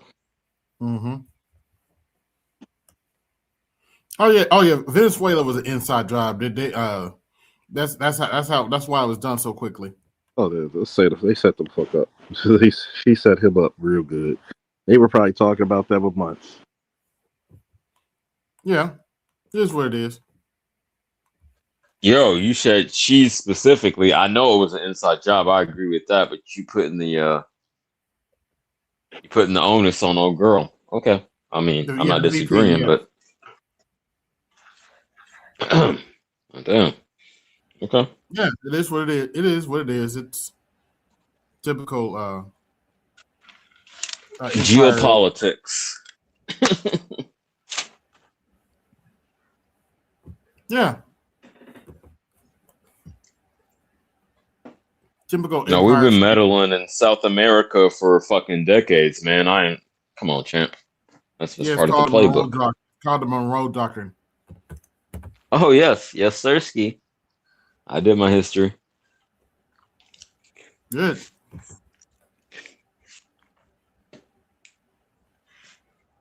So a lot of black people don't know their history, but they want to argue with you. See, what happened was blue fish, red fish, Nick, Mhm. Nack, Whack. You stupid. That's from Don't Be a Menace. Knick Knack Paddywhack. Yeah, okay. I feel you. Um, but no. I've studied enough. Again, I'm not the most fucking well versed motherfucker on history, but I know a lot of shit. I mean, not to pat myself on the back, but no, I know enough to know the Monroe Doctrine and how they were meddling in South American affairs since the 80s, at least, maybe the 70s, to put certain puppet politicians in place, stage a coup indirectly and keep your hands clean, so to speak. Not have the blame be on you. So yeah, I know about that shit, champ. Same shit we did in Southeast Asia in the 60s. Not me, but the US.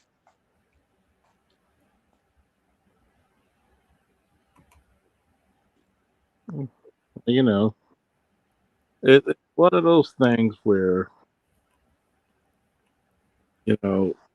history just repeats itself. All we're going through is another Monroe Doctrine moment. You got to carve up. There's Just a power play. Now it's just indirect, and it's getting more and more indirect. Watch when AI comes into the equation. It's going to be crazy. You're going to have like videos of Putin or whoever his successor is saying some shit he didn't say. It's going to be some crazy shit, champ. Bet.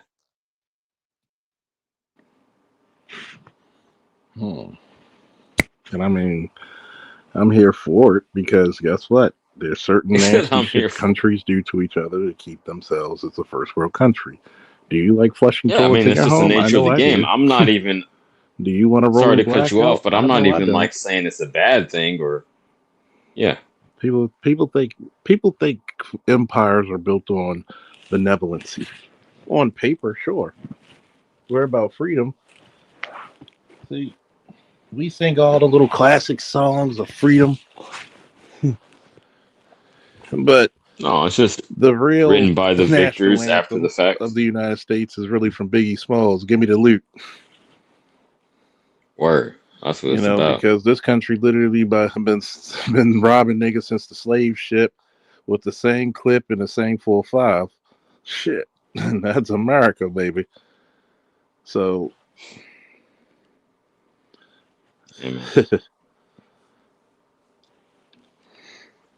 that's just American politics right there. Shoot. And since since I'm getting a little loose. Get upset. I had a couple beverages, but Charles, I want to say this real quick. Since motherfuckers already doxed me on my channel, you got to be able to have your own common sense about it. Oh, of course. But since motherfuckers already doxed me on my shit, I'm gonna admit that I got the same first name on as you, and I'm the fourth of my name, so I'm Charles the Fourth. Motherfuckers already know it's already out there, but yeah, that's funny that we have the same name. I don't meet a lot of Charleses these days. You're probably the only other one I know in real life.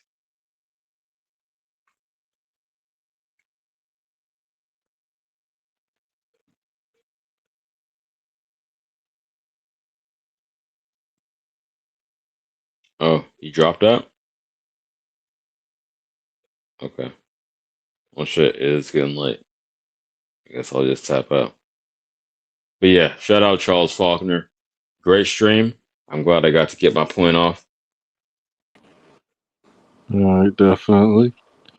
Anybody got any last words?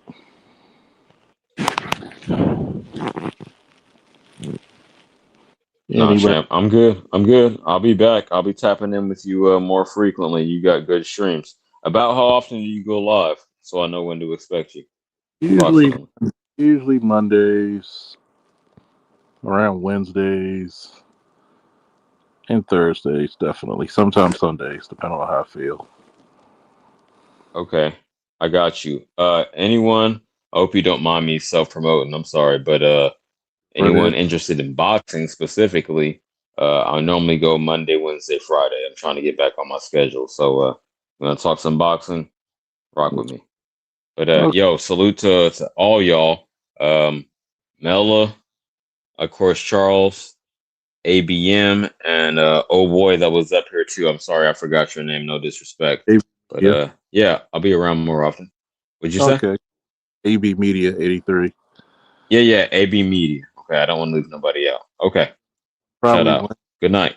probably Wednesday. I'm gonna talk more about that fight with oh boy that they just had. So it's gonna be Are you interesting. talking about Tio Shakur? Oh yeah, we can do that. Probably talk about that Wednesday. Got you. Hey man, peace out. Salute to you. Woo! And we out.